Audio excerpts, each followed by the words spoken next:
do? Just felt old? Just the same thing you got. Just save it for me here when I get back in. Oh, okay. Would you want me to set it over? Nah, I'll come back. Thanks.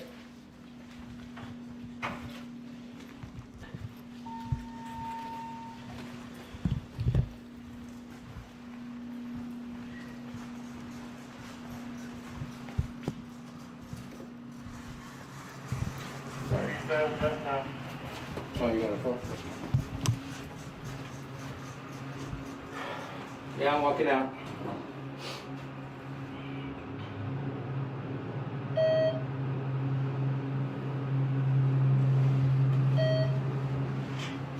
What's the fish?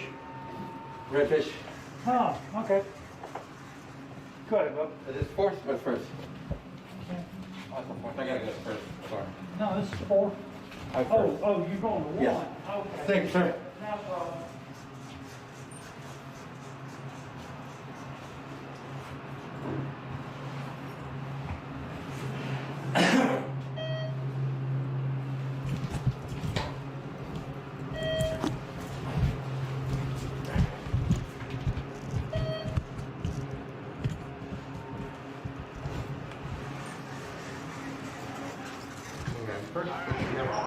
We were supposed to do a media interview or an interview.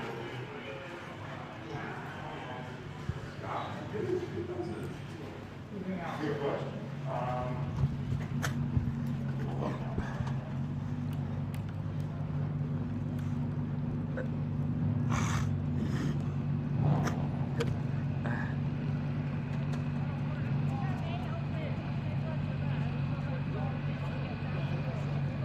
I figured. Yeah, could you do that first grid on your own? Yeah.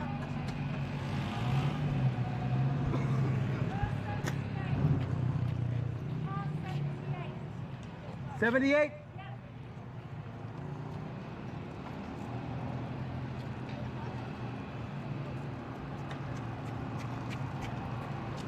I'd like to invite you to stop by Velocity Jewelry over on Vendors Road, do a little early Christmas shopping. Pretty good. Also, as Can't well, wait for tomorrow. the SVRA merchandise trailer. Say hello to the lovely Marianne over there. And she has cool SVRA and Trans Am swag, duffel bags, hats, jackets, t-shirts, etc. Also, the Michelin Raceway Road Atlanta merchandise It's a trailer. shotgun, Take Mike. home a souvenir from Michelin Raceway Road Atlanta.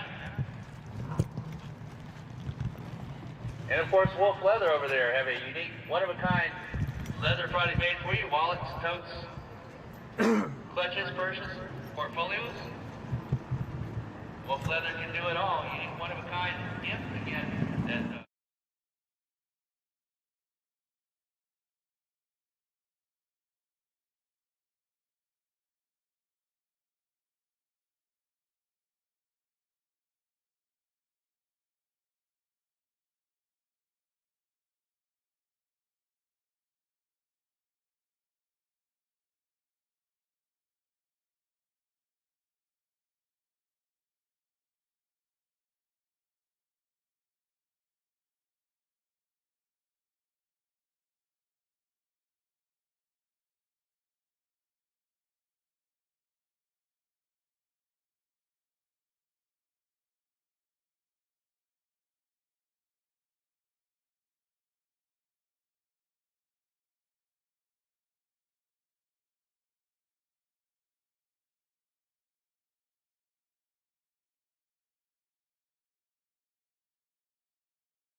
short straight between turns 5 and 6, and of course that long undulating back straightaway that leads from turn 7 all the way down into the turn 10A braking zone.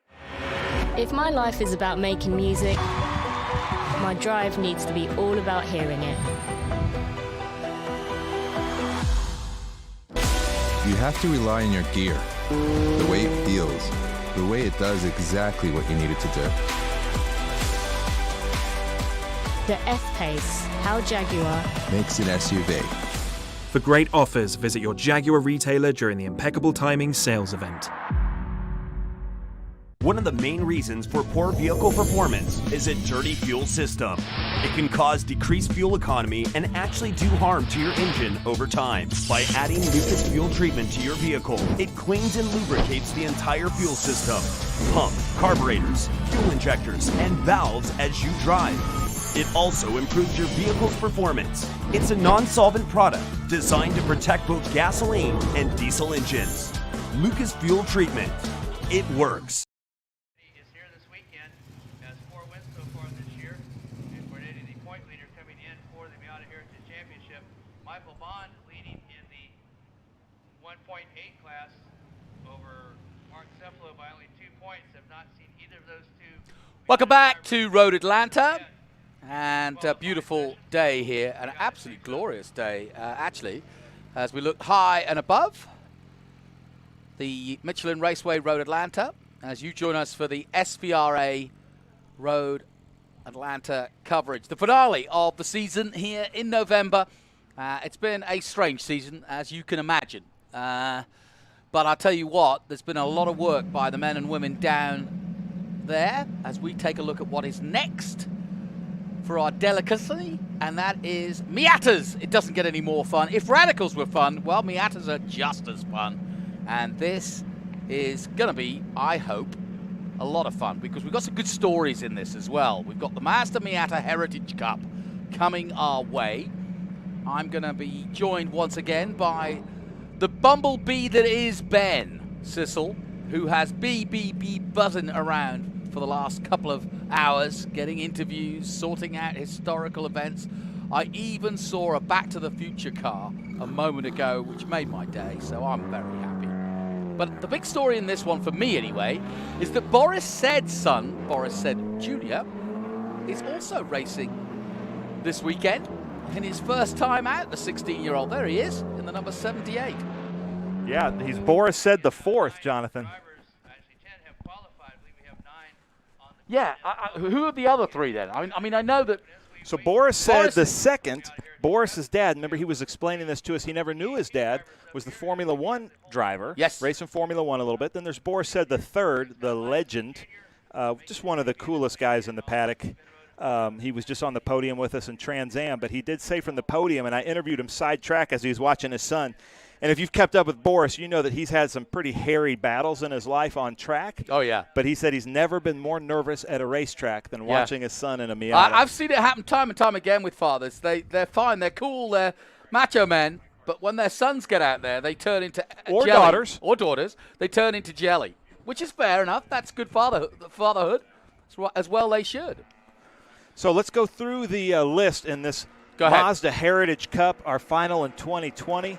We were hoping for more cars. This field is really growing. It's not unusual now to see 30 of these cars out there with us, but we've heard that there was just an SCCA race nearby, and at the track real close to here, AMP, there was a Miata race. But we've got in first place Tom Fowler, followed by Robert Spence, Anthony Fornetti, who I think is our current points leader, Alan Cross, Mark Cash, Christian Blevins, Bill Miller, Skylar Cottrell, Boris Said Jr., Yusuf Muhammad, and Delaney Calhoun. Now, I just met Yusuf Muhammad. This is his first time out with us. He's in the number 4.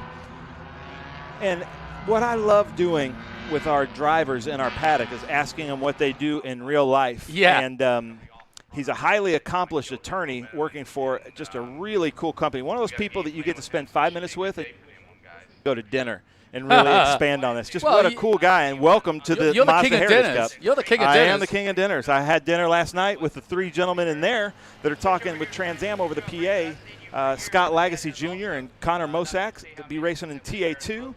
But Anthony Fornetti, I got to tell you, I'm surprised he's starting third. Now, Tom Fowler's always fast in these Miatas, and Anthony Fornetti may be a little bit underpowered. He's the first NA car.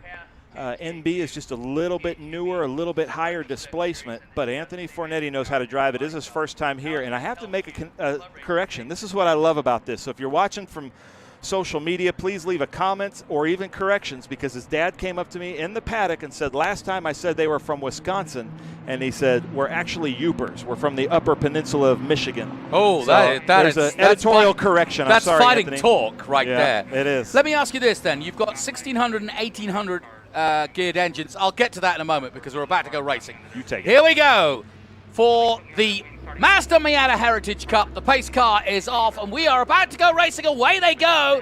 Field spreading out. Good start from Boris Said Jr. He's already made up one spot already as the lead group start to spread out. Anthony Fornetti ducks into the inside, takes the inside. We can't really see. And there is Boris Said Jr. in that number 78 Advanced Autosports. I want to thank Ben and his crew for bringing that car out here, and they've done a great job. They actually changed the transmission in 42 minutes. Wow. That's no mean feat. So away we go then, and already starting to build up on the lead. Really good field of Miatas, and we had this discussion last time out at COTA. How does Miata kind of qualify for SVRA? Well, they came out in 1989. Sure. There's no car that's being raced more across the world than a Mazda Miata. They kind of, like MG or Austin Healey did with their Sprites and Midgets and MGBs back in the 50s and 60s. This is kind of the more modern version of that British sports car, but with Japanese reliability, and it always makes for some great racing. I think right now we've got Robert Spence in front. We can't quite see as they come down this long, what we call back straight that isn't quite straight, but look at that. They're side by side. In this class, Jonathan, we do not allow contact, but there is drafting as we see Anthony Fornetti take some long the lead. drafting here. Yeah, Fornetti getting a good way. The three of them now side by side coming into 10. Here we go. Something's got to give. Who's going to take it? Looks Great like three-way battle. Fornetti and then Fowler. Well, Right next to Fowler him is led Robert right Spence. from the start. Yep, there we go. So it's Fornetti, Fowler, and Spence as they come down the treacherous turn 12. Coming down the main straight again then. So, first lap completed, and Anthony Fornetti leads the way in the red, white, and black. Oh, but Cash is coming up alongside Spence into one. The 00 also going for position. Mark Cash looking for an inside move, can't get it done. And it is Fornetti, Fowler, Spence. And the field spreading out. Cash is fourth, Crosh. Then Boris Said Jr. in sixth position. And we are focusing or featuring him simply because his father obviously is a big star of Trans Am. And for Boris Jr., just 16 years of age, is his first real go at racing. But I tell you what, I've watched his in-car from his first two practice sessions. I'm not going to be surprised if we don't see him in Trans Am or in some kind of professional series. It looks like he's got the bug. Alan Cross there, just holding off the 00. And then comes Said. Mark Cash it is in the 00. He's lost a couple of places as they go through 7. Fantastic shots here from high above. Now we'll talk about that drafting again. Explain how you get into position to do that here. Well, I've talked to the Spec Miatas, and it goes differently by different classes, but they were saying the fastest train in Miata is about 4 cars, and they just go side by side. So basically, the first car breaks the wind like geese flying in a V, and then they're just trying to like slingshot out. So you just get right behind them and then pick your time to come out just right there like Fowler did on Fornetti. Yeah. He's done exactly that, and Fowler picks up the lead then. Tom Fowler comes under the bridge and down towards the final corner. A three-way battle at the front starting to immerse. Fornetti in second place now. Let's see if they improve their times for their first laps. Now that's a good draft line right there. So right now it looks like Spence has the good position. If he can come out of turn 7 in that number 3 position, look for him in a close draft. Look for him to move up to the front at 10A. Well, let me ask you a tough question. Is there a Miata era, because these are all old cars and they're very similar, but is there a particular year that is just more competitive? Yeah, every time they come out with a new iteration of Miata, they make improvements on that.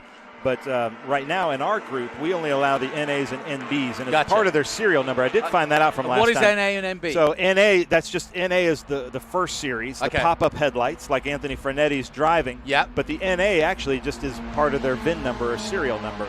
Not like applicable. a K code or something like that. Well, it means not applicable to me, but never mind. Yeah, yeah. And somebody said it means no acceleration and no brakes, but it's actually a VIN number thing. But and then the NBs, right now they have more horsepower, but because of driver skill, it's still a very even field of cars, as we see Anthony Fernetti in an NA really keeping up and sometimes being faster than these NBs. Well, that slingshot you're talking about is just about to happen for Fernetti, and he does just that. He comes side by side, gets out of the slipstream, pops out, and he's got the racing line now into 10 for sure. He just needs to stay exactly where he is. Oh, and I say that, and the 66 breaks 68, excuse me, of Tom Fowler breaks so late that he's able to hold position. Yeah. Fernetti did exactly everything right there. There's not more he can do. Ladies and gentlemen, what you just witnessed there is what everybody told Tony Perella would never happen. But we just had a proper vintage race overtaking, and there was no contact in our Spec Miata race. So these guys have adapted to the vintage racing mantra of no contact and having some of the best racing of their lives as Fernetti ducks out into one. And a great shot through as Fernetti takes the lead. Perfect timing. And up the hill and into the lead through the S's. That's the perfect way to do it because you really can't overtake up until, turn 6? So he's got this lead now unless he makes a big mistake. All the way down the hill to 5, and now he'll start to clamber up the hill once he's got through this S's. Here he comes into the left-hander, and now the third-place man, number 59. That's Robert Spence, who had led for a moment. Yeah, look at the smile on Anthony's car. Look at how much fun that thing is having. If you aren't having fun watching this, then you're probably just not a car person because this is so much fun to watch. Yep, Mark Cash has been fighting very hard with the 49 of Alan Cross for the last 2 laps, and as they come through 7 again, it's Cross's chance now to crisscross him down in the safety into the slipstream, and here comes the leaders. And we've got 2 distinct groups. We've got a 3-way battle at the front, then a 2-way battle for 4th. Now, watch again. And if that group of 2 works together, and I've seen this a lot in our Formula V classes, if they get back like that, they'll work together and not pass each other for a whole lap just to catch up to the lead group, and then it's game on again. So back. Fowler in the lead. Goes Fowler into the lead. So we've had 3 lead changes in a lap. That's you got to nice. love that.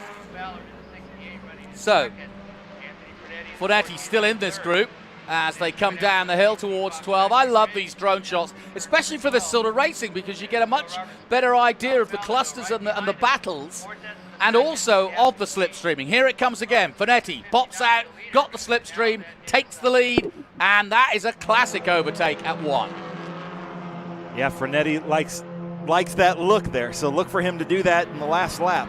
Skylar Cottrell in the all pink, just going through a shot in the 99 in another group of 3. Now, do they make sort of plans to get together on track and try to stream? Yes, if you go back and watch some of our races that I just posted on our social media from Road America, you will actually see the drivers. Sometimes you hear about point by racing. This is not point by racing. They're telling them, all right, now you can pass me here, and they work together as a team with hand signals. It's really fun to see. It's almost like peloton racing. It's almost like cycle racing. It's like long-term cycling racing because they run each other's draft, and the person in the lead can see he's lost it. So he's like, hey, pass me on the right, and I'll come back and get you. But they do work together to try to catch the faster lead. It's really good. Doing a really good job of holding off that other driver. Really, really impressive. So, ladies and gentlemen, what that was is we have a microphone at our drone position, and one of the cars in our awesome car show just had some open headers and just passed us. All good stuff. Anyway, the battle at the front continues. Down towards 10 again. Fernetti can't defend. And through goes Fowler. Back into the lead. Oh, Fernetti holds on, and they're side by side, but almost side by side as they go back up the hill through 10B. Into the kink under the bridge at 11. I kind of feel like Spence is just kind of biding his time. And, he's seeing what happens. But right now I think he's got a little bit of an advantage and may try to make his late move. Let me ask you this. They're glued together now. Everybody has that chance to lead. All three of the cars we're looking at have led. When, as the clock ticks down to the finish of this race, do you make your decisive move for the win? Well, I think the best move, the safest, is into 10A. Okay. But don't be surprised if they go 3 wide into 12. And somebody might go into the wide grass over the start-finish line, which is not recommended but is legal. And the second group is catching up. Well, somehow this man Cross has done a really good job in the 00 all-black car of holding, Mark Cash, excuse me, of holding off the man behind him, Robert Spence. And again, if you're watching from social media, I'm now logging into our Facebook. If you have any questions, comments, tell us what you want to see more of. Leave us some comments. Where are you watching from, and who are you rooting for on the SVRA app or our SVRA social media channels? Ashley, who monitors our social media, is also texting me with some questions that people are asking. So feel free, tell us what you want to see, because we got people from all over the world watching from Circuit of the Americas 2 weeks ago. There's your new friend, Youssef Mohammed. Yeah, Youssef, if you're watching this, let's go to dinner, dude. We had such an interesting conversation. I'd like to hear more about it. All right, back to the leaders. And again, Frenetti in that overtaking position and makes it stick. Once again, another lead change. Fowler has to settle for second for now. Meanwhile, Spence is just watching this battle. Now, we said you can make a move into 12. We might see it here. Here we go. For the lead. Fowler. And does it. So now, is that a lineup for what could be the finish? It could be. And now look at that. The back group has worked together and caught up. So now look for Cash and the other car to really break away. They've worked as a team, and now all bets are off. Yeah, we got a 5-way peloton at the front of Miata's Mazda. I'll tell you what, the Japanese would love this if they were tuning in, wouldn't they? Yeah, and if you're tuning in from Japan, let us know. But we know that there's a ton of Mazda fans. Mazda has really made their imprint in the last 10 or 15 years on American motorsports and have really done a fantastic job. It's a pretty car, but what did they get right about this car? I think what they got, as a British car fan, I think what they got right was they took. Oh, big off, big off. Yeah, and he's gone into the wall.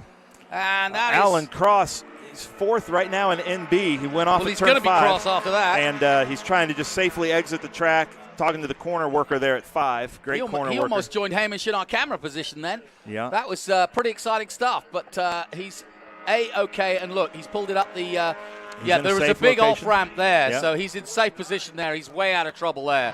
So that was smart by him. Yeah, thank you, Alan Cross, because now we don't have to go to full course yellow. Again, making a great vintage racing move is the Spec Miata class that everybody told us wouldn't work, and it's working better than everything. The tall, lean figure of the curly-haired Boris said. It's been said many times before, but this is the 16-year-old version. Same hair, same tallness as though he's still growing, but he's junior to the Boris said, who is watching nervously on the pit wall. I just got word from Jacqueline Cottrell. She says, fun watching Skylar Cottrell. He's 17 years old from Atlanta. He's in the all-pink number, I think. I love it. Here come the leaders. Back down the main straight again, and this time it's the 68 of Tom Fowler leading the way. Spence is now up to second place, so it's all swapsies. As Frenetti is in third place now with Cash behind him. Mark Cash, the man you mentioned before, is up to fourth place, and that's the lead group. And the man you were talking about, Skylar Cottrell, is down in fifth place at the moment, but it's not over by any means. Christian Blevins behind him. You know, there's an old joke in road racing that the answer is always Miata. How do you get faster in racing? Miata.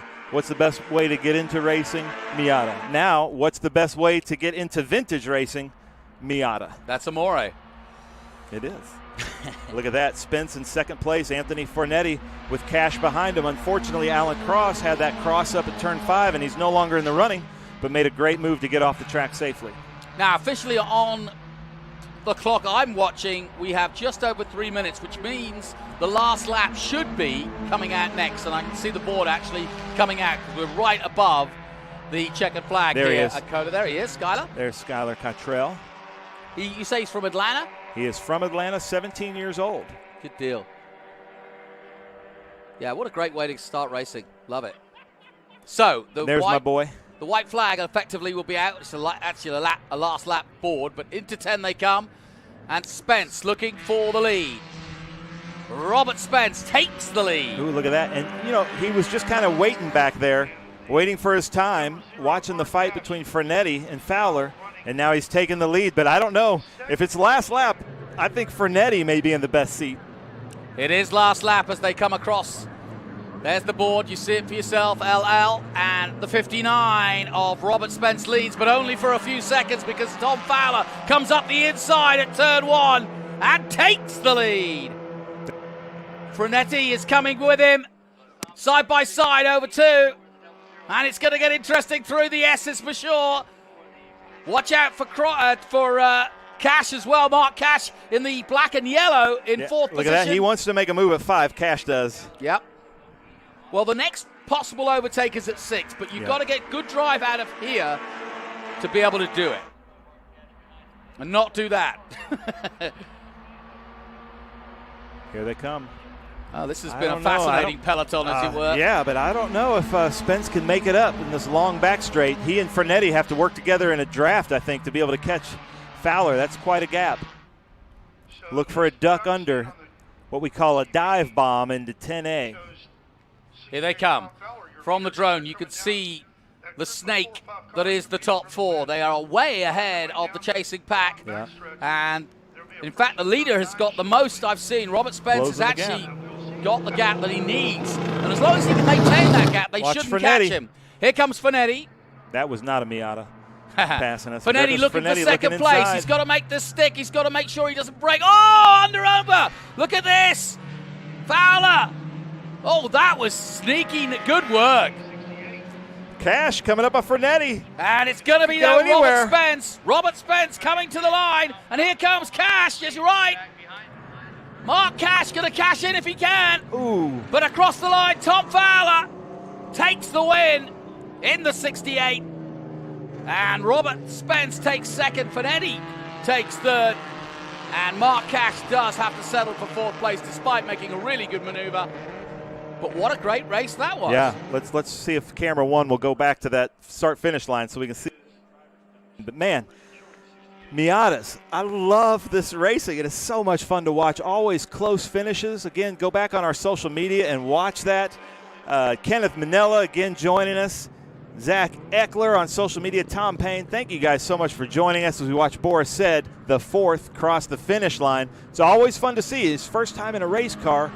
Doing a great job, doing exactly what Ben and the Advanced Autosport team wanted him to do. He lost 3rd gear in his practice. It wasn't his fault.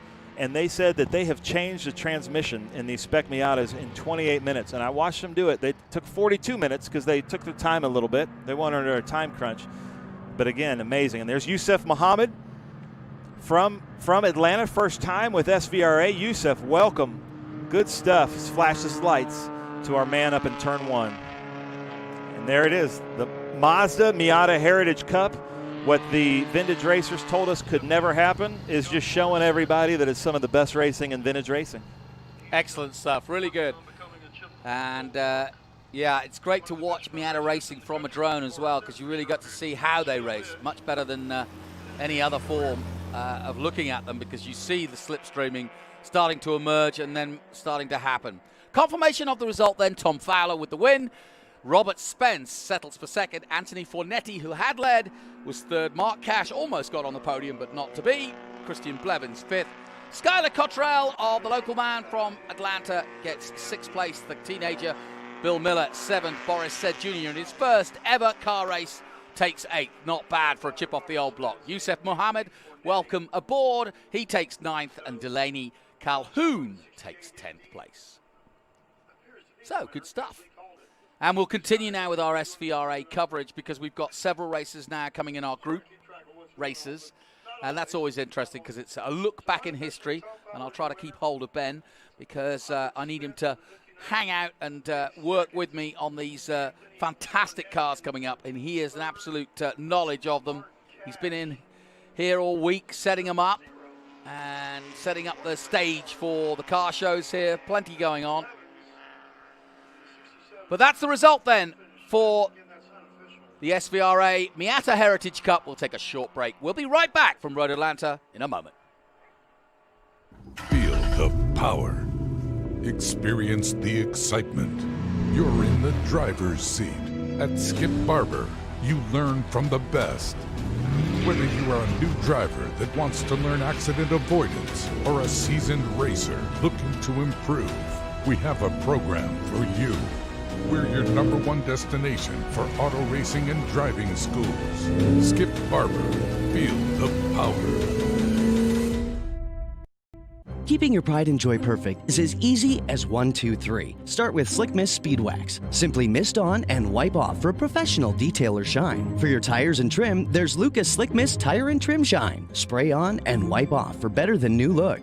Then finish her with Lucas Slick Mist Interior Detailer. Just spray and wipe. Easy. Use Lucas Slick Mist Car Care products and she'll never look better. Fast, easy, and professional. Really, it's sort of like having an extra set of hands.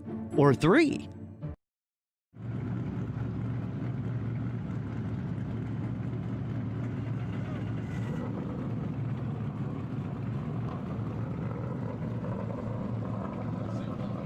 Yeah, that's Jade Buford. And the coolest thing, I was talking to Jade, he's running there with Scott Borchetta. Scott Borchetta is the big reason the Grand Prix that we were talking about with TA2 joining us in Nashville.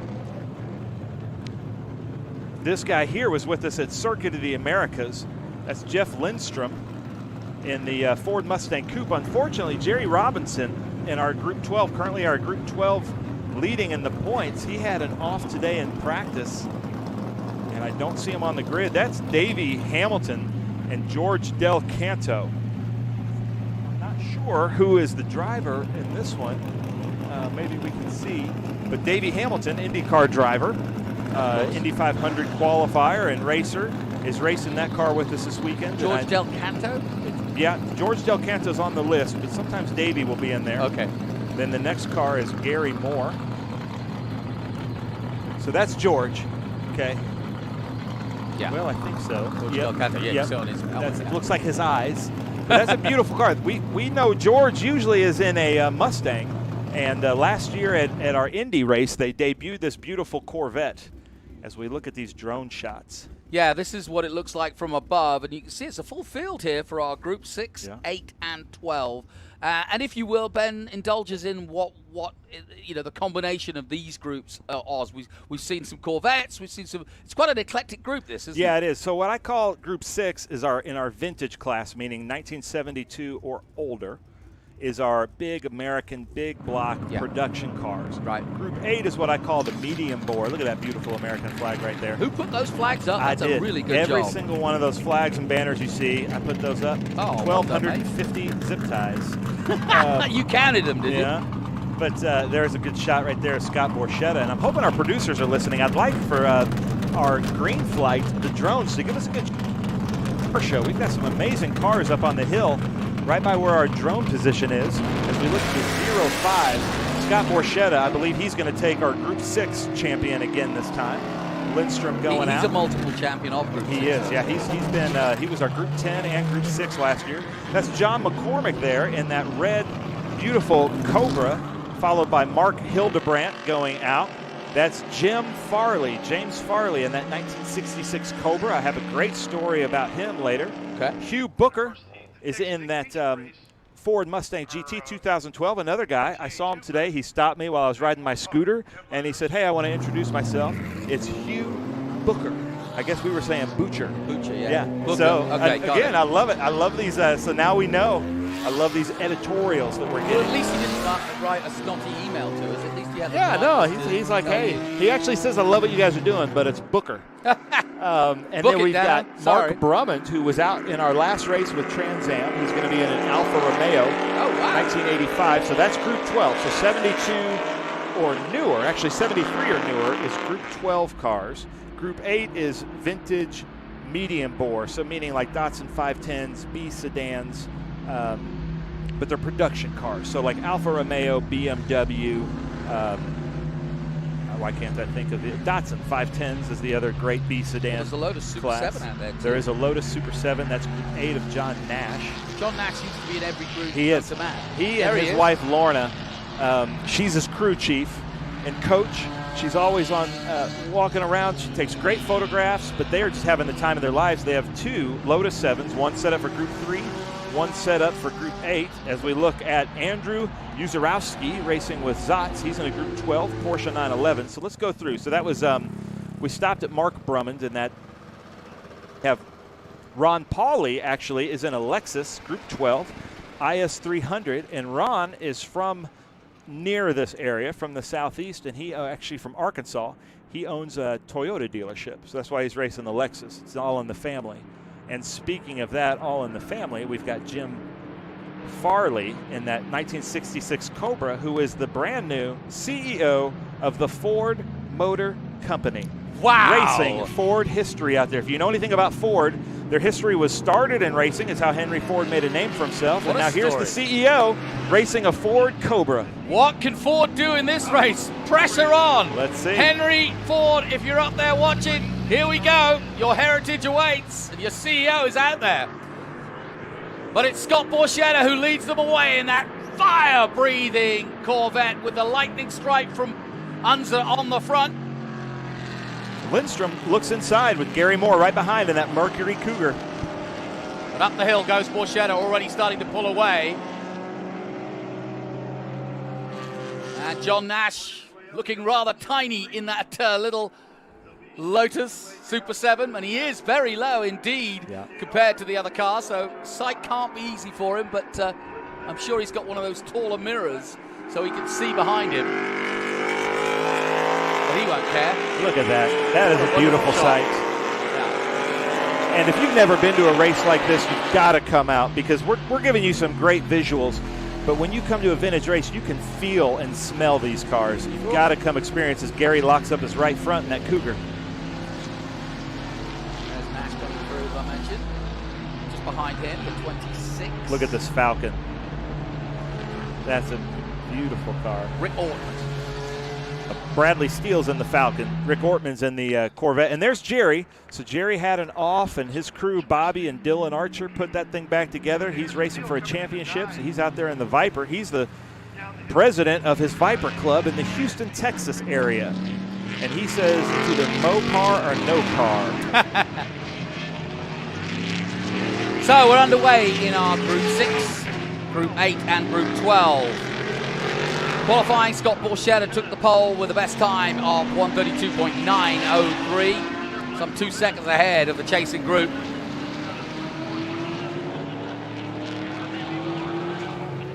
Jeff Lindstrom, second place at the moment, Mark Hildebrand in third, Gary Moore still fourth, and John McCormick in fifth. Bouncing over the curves then, Borchetta. We've got some spectators from Revista Sport Motos from Brazil watching. We've got somebody from Dane, Wisconsin, R.S. Mooney, watching us as we watch Hildebrandt and Gary Moore go at it in these downhill and uphill S's. What a great shot that is.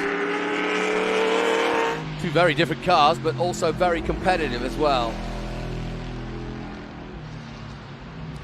Gary is always one of our fastest drivers, and Hildebrandt's driving a Duntov-prepared Corvette. As we look at this red Cobra, John McCormick, another man from Nashville, he is a veterinarian by trade, and he and his wife love coming to these vintage races. We're so happy to have them here. Beautiful car. And then there he is, Jim Farley, in that beautiful Cobra. I love that car. Yeah, that is nice. Now, how new is that Cobra? Because that looks pretty modern.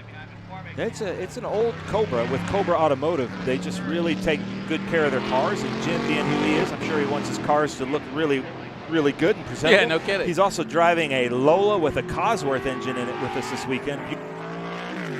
And he's a great guy, really good racer, but just super enthusiastic, dynamic person. So glad to have him here as this George Del Canto coming up over that bridge, getting light, coming into a treacherous turn 12 following John McCormick. Well, if you've just joined us on YouTube or Facebook or any other platforms, or you've been watching all day on the app, we welcome you to SVRA's coverage. I'm Jonathan Green, and alongside me, Ben Sissel.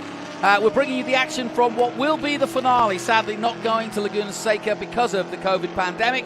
And so this will be our last hurrah, but it's the perfect conditions and the perfect circuit in many ways.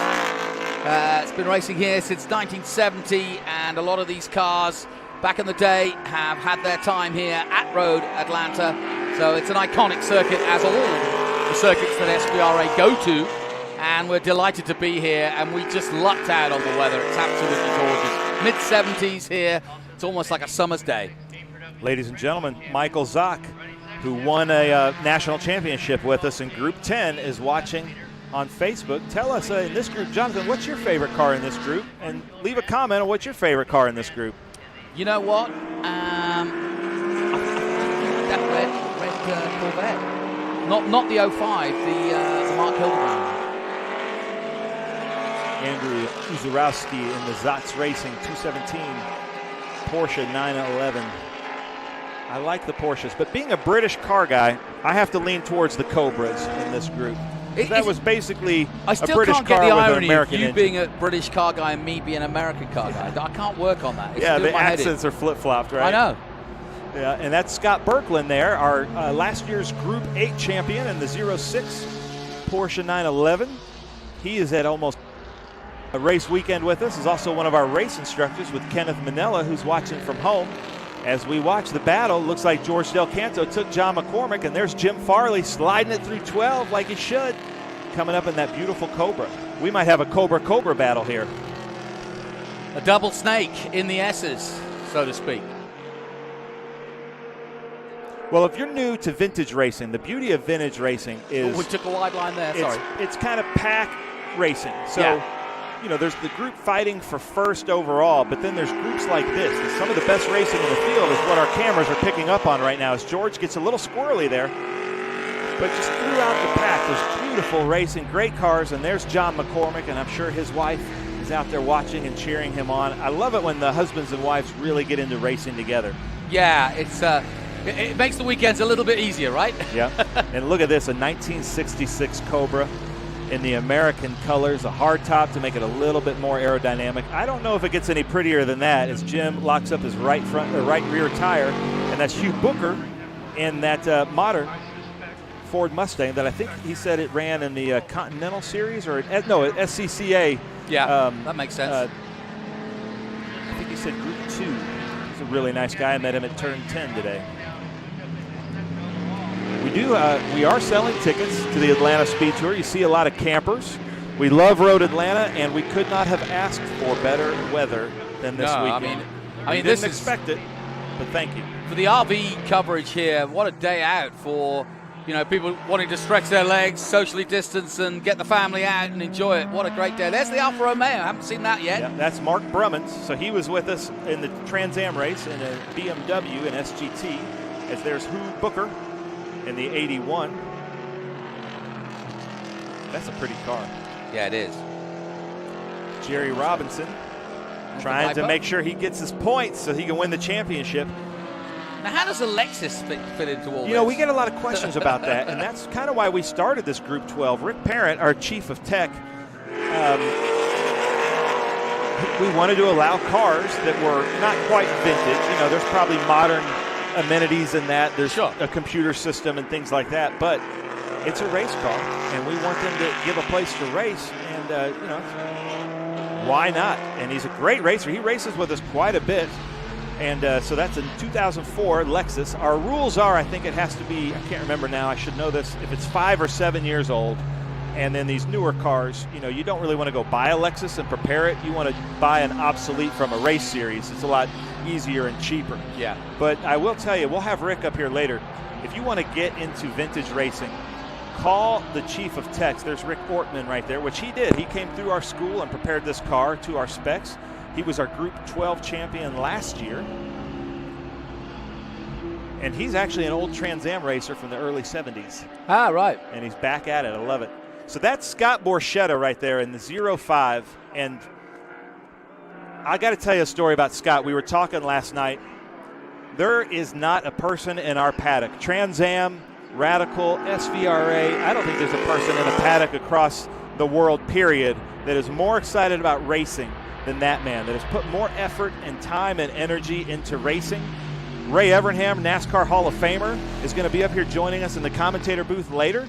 It's his fault. He got Scott into this racing, and now Scott is fully addicted, and it's like talking to a 14-year-old. Oh, no question about it. Yeah. I mean, you talk about, you know, the heads of Ford. Well, Big Machine Vodka and Big Machine Records is pretty darn big company too, and he is throwing a lot of time and energy into sponsoring events, including the Nashville event. Yeah, the Music City Grand Prix. He's all over the place. You know, I live in Nashville, so does he. He is a huge part of country music. If you have a favorite country music artist, chances are Scott has had something to do with their career. As we watch John Nash in that Lotus 7 really sliding that car around using his hands. He does look like the old man out, though, doesn't he, in this He group? does, yeah, especially being followed by a Falcon. And there's that Dove Gray Alfa Romeo that was with us at Circuit of the Americas. But look at this Falcon here. I love the paint scheme. Look at the body roll on that. It looks like so much fun to drive. It's Bradley Steele, currently 14th, third in 6th TA. So in this group, you know, there's 3 different groups racing, and then in that, there's different classes.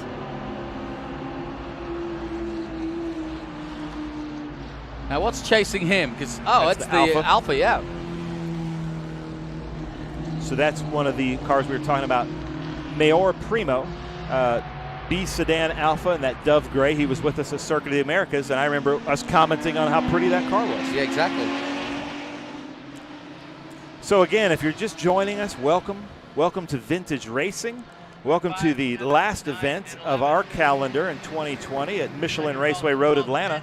Join us on our social media channels. Tell us what you want to see, what you want to hear, if you have any questions or comments, or if we get something wrong. I know that the trolls are ready to pounce and correct us, and we love the trolls. So tell us what you want to hear. Yeah, there's about 150 of them buried in that gravel trap, I think.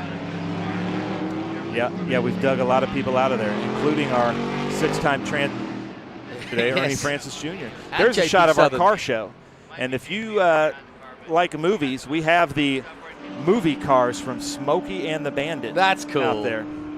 And here comes Scott Borchetta coming up on lap traffic, he's got this handedly won, so he's going to let these guys race in front of him and wait for his time to pass safely. Lindstrom, I think, is currently in 2nd place overall, but he's leading in his Group 12. Nice sounding car, too. Yeah, he's owned that car for quite a while, he said, and just loves racing it. He was with us at Circuit of the Americas just 2 weeks ago, and here he is at Michelin Raceway Road, Atlanta.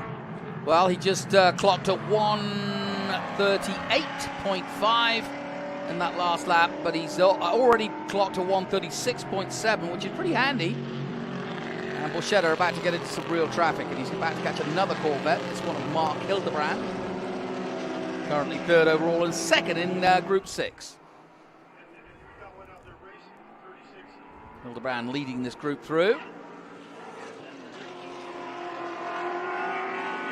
It's amazing how different the Corvettes look with different colors, isn't it? Yep. I love that Cougar, though. A vinyl top Cougar out here racing. That's some style right there. I know. The more I look at this racing, the more sort of, and I don't mean it wrongly, but the more ordinary cars, the more sort of production ordinary cars, I'm more taken by, actually, to see them racing, like the Cougar. Because it's not shaped like a racing car, is it? No, it's a brick. But I love it. It's a brick. So we had a question where, what time is Group 2? And I pulled out the schedule from Circuit of the Americas. Well, so it's been a while back then. That's well, good. Maybe that means I haven't washed my pants in 2 weeks. Ouch! And then that's why we are socially distancing. Yes. From 3 rooms that's apart. Just smart. Look at these Group great 2 shots you right know, here. Right? And look at this. You don't see this very often. There were a ton of these cars back in the day. Ron Fuller, 1977 Datsun 200 SX. But back in the SCCA days, this was basically kind of like a class of spec Miatas. You could kind of buy these cheap, inexpensive, I don't want to say cheap, but more inexpensive Japanese cars and race them really hard. And they created a bunch of different classes that made for some really good momentum racers. So when is Group 2? Ben, who was your question from? Our Group 2 question was from, actually, Garth Vinson answered it. So see, even the people on our social media are answering the questions. I love it. Thank you, Garth. 2:25 Eastern is the answer. Time running out, though, in this group race, slow. Group There's 6. Scott Borchetta. getting by. Oh, that's just getting by Ron Fuller. Yes, I think a big block Corvette with a 427 should get by a Datsun 200 SX that handedly, but look at that. If that isn't just the picture of late 70s, early 80s. Yeah. So we're probably about a lap away from the end of this race, and it's been quite a spectacle, as you can imagine. Car number 26 just going through our shot here, a little further down, and that is Rick Ortman in the Corvette. And I love that beautiful Shelby GT350 of Stephen Coleman right there, racing with Dennis Althoff. Look at that.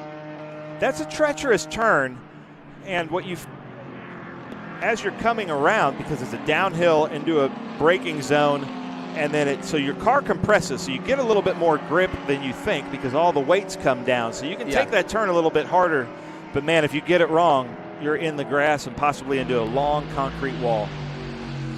So Scott Borchetta heading towards another checkered flag. He's been the champion of Group 6 for many a year and has now turned his hand quite handily to TA2, and he'll be up in action later today in the big boy stuff. So looking forward to that. Scott Borchetta with a massive lead here in SVRA, but the TA2 is a whole different ballgame because then he's up against professional, honed and veteran race drivers from all over America. And when he got on his podium, you said he was a 14-year-old or he acts like one. He was tickle pink to be up there with the big boys. So he could do it in vintage, and now he can do it in the real deal. So it's a great way to start your career, actually, is to go vintage racing, learn the ways of a simpler car, and then maybe take it up a notch. And I got to say, Scott Borchetta, as he gets the last lap signal, is doing more to just support racing. With his companies, he's sponsoring all kinds of different events, Big Machine Records, Big Machine Vodka. Big Machine hand sanitizer, which he provided for everybody here. If you are a supporter of racing, make sure that you're going to his concerts, buying his records, drinking his vodka, and using his hand sanitizer. It's an all-in-one. It's a one-stop shop. Supporting racing. Yeah. He and his brother. He also, I mean, there's a good story here. In the winter, we had the E-Series, and he was a big player in that. And I think he went through about 4 computers blowing them up because he did something in the region of 500 or 600 laps. At Spa. Right before Spa, yeah. Unbelievable. And I like the Johnny Lightning. He's big friends with the Unsers, so he's got the little homage to Johnny Lightning on that Corvette. Well, he sent me a picture of his go-kart, the first one he ever drove in, and he even had that Johnny Lightning sticker on there as well. So, closing lap, final lap here in our Group 6, Group 8, Group 12, and it's all been about Scott Borchetta, who's led by a country mile throughout this. But no big surprise, he did the same at COTA just a couple of weeks ago. Jeff Lindstrom will follow him home in 2nd place, and Mark Hildebrand actually got through to 3rd place by the end of it all. Gary Moore settling for 4th, and John McCormick in 5th. And look for Scott Borchetta racing in TA2 at 4 o'clock today with us at Road Atlanta as he comes down 12, Jonathan. And takes the checkered flag. Borchetta wins here at Road Atlanta. It's a pretty car, Scott. I like that. He has a great crew. Dylan does a great job of crew chief with those guys. They put together some really cool cars. Another hit. Bill Elliott's car is going to be out there with with Scott's driver Jade Buford, who he sponsors in the Xfinity. That's a bit of history this weekend, isn't it? A Bill Elliott car in Georgia. You know, I was talking to people the other week when Chase won the NASCAR Cup Series. Everybody talks about, you know, the Earnhardts and the Yarboroughs and the sort of famous names, Petty obviously, but Bill Elliott is not forgotten, but now his boy is doing the business. Yeah, and Bill, it's odd not to see Bill here this weekend. He's usually here racing one of his race cars from Dawsonville, Georgia. Talking to Bill Elliott, Bill Elliott was a 2-time winner in '88 of NASCAR, because when I say a 2-time winner, there is the most popular driver of the year and the Cup champion. And in '88 it was Bill Elliott, and in 2020 it was Chase Elliott. Yep. I am a Chase Elliott fan. Yeah, he's a good guy, isn't he? I really like his dad, and his dad is here in the vintage races with us. A legend. You know, if there was a Mount Rushmore of NASCAR, it'd be hard to argue that Bill Elliott off of that. Shouldn't be on it, yeah. You know, and so it's just really fun. It's a great finish in our Group 6, 8, and 12 races. If you're just joining us, leave us a comment. But I did just hear that Cottrell, who was in our Miata race, is third-generation racer. Oh. His grandpa, who is now in his 80s, raced. His dad raced, and now he's racing. That's great. Well, we've got plenty more coming up from Road Atlanta, and it's starting to fill up here. This is just the first of 2 days of great racing from Road Atlanta. And we've got 2 championships, well, all the 5 classes of championships on the line in Trans Am. And, of course, SVRA continues to entertain. So, check on the result then. Scott Borchetta of Nashville, Tennessee wins in his Chevrolet Corvette. Jeff Linston in second place. Mark Hildebrand in third. Gary Moore fourth. John McCormick fifth. Then George Del Canto sixth. James Farley seventh. Hugh Booker in eighth position. Ron Pauly and Mark Drummond. Busy man, Mark Drummond, because he was up in the TA race earlier today. Took his Alfa Romeo to 10. So we'll take a short break here from Road Atlanta. Plenty more group racing to come from SVRA. And don't forget, later in the day at 4 o'clock local time Eastern, we'll have our big TA2 muscle car Trans Am race. Join us soon. When the finish line calls, we answer. Hit the road with insurance protection from Hagerty. Whether you drive a built racer, sports car, or exotic, and save an average of $264. Get a quote today at Hagerty.com.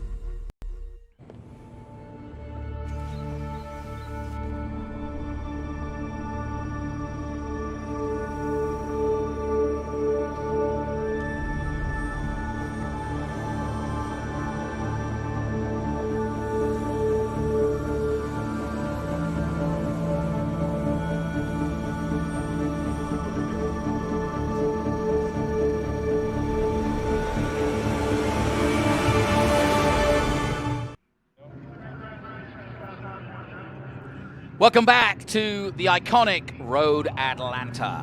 Wonderful place for our grand finale. As we look down, what a nice shot that is. Good stuff, Tony. And we are live from Michelin Raceway as we get ready for the next group. And this will be some fun stuff because we've got some rip-roaring single-seater action coming next.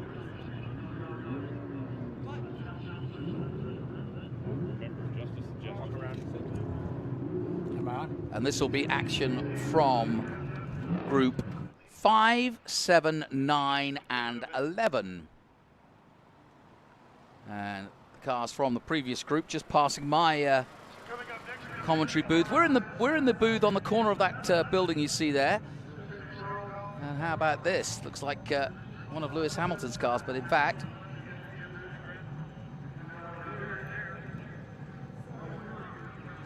it's a Jim Booth car, the Powered by Honda car. And this will be fun because in this group, Lewis Cooper Jr., we saw him a moment. He's got the Panners DPO 01. And then Jim Booth, who we also just saw, is in a Ligier JS F3. And again, 2-litre. James Farley in a Lola 298. And car number 70, well, that's David Yans in a Arve Riley AR2. And here's, I think this is Danny Sullivan car, I've got a feeling. Number 4 of Gary Gould in the Frisbee GP2. There it is, GB2, excuse me. Pretty little thing that is. Yes, it is the Danny Sullivan car. You can see Danny's name on the side.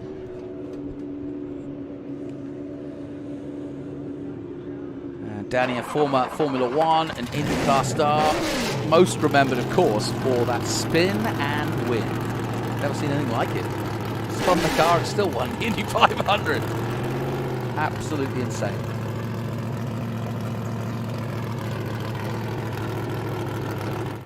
And again, the beauty of SVRA, it's not to worry about who comes first and who comes second. It's to look at the history of motorsport in motion. We could take you to the Barber Museum down the road in Alabama, not far from here, and show you some static cars, and they are wonderful. It's a great display. Or we could take you to Donington and show you a museum there. But Why do that when we can race the actual real deal? People like pieces of art. Well, they put them on walls, we race them. That's as simple as it is in SVRA. It is our motto, it is the way we go racing. They are fully insured, but most of them are priceless in many ways because they are the original race cars that raced back in the day when they were born, so to speak. Some of them not as old as others, but it doesn't matter. As you heard from Ben Sissel there, you can have a car that's only a few years old, but it is still a classic in many ways. And Judd Power, how much have Judd played a part in history of racing? So much power produced by the Judd plants. And this, the V10 Judd powered car of Mr. Cooper, Lewis Cooper Jr. He took the pole with a best time of 1:13.8, so he smashed the field. The closest man to him was a 1:25.8, but then again, he does have a V10, 4,200, 4.2 litre engine, so there's no question that it's streets ahead of the chasing group. It's 2007 panels, in fact. And there's the 63A of Jim Booth in the Ligier. That's a good-looking car, isn't it? Got the Petronas colours on. And it's got the new special safety device for modern racing in F2. And F1, and in fact now in all the FIA categories down to F3 and F4. And if you want to see the American versions of that, you'll be able to see the Formula Regional and Formula 4 Americas in action. They too have the halo and they use it, and so all the FIA cars now from Formula 4 up have the halo in action. So here we go. Cars coming out for their group action, their first major action of the weekend. They've had some testing and some practice, but this is their first real run.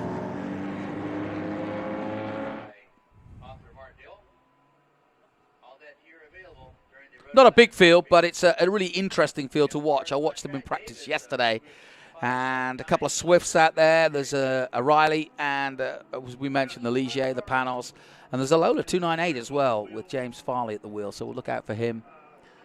And like I said, we're more concentrated on looking at the history of some of the design.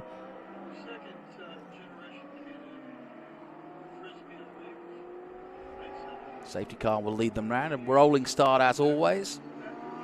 And I expect our pole man Lewis Cooper to just drift off into the distance and enjoy his afternoon. Plenty of grip out there today. There's been no wet weather.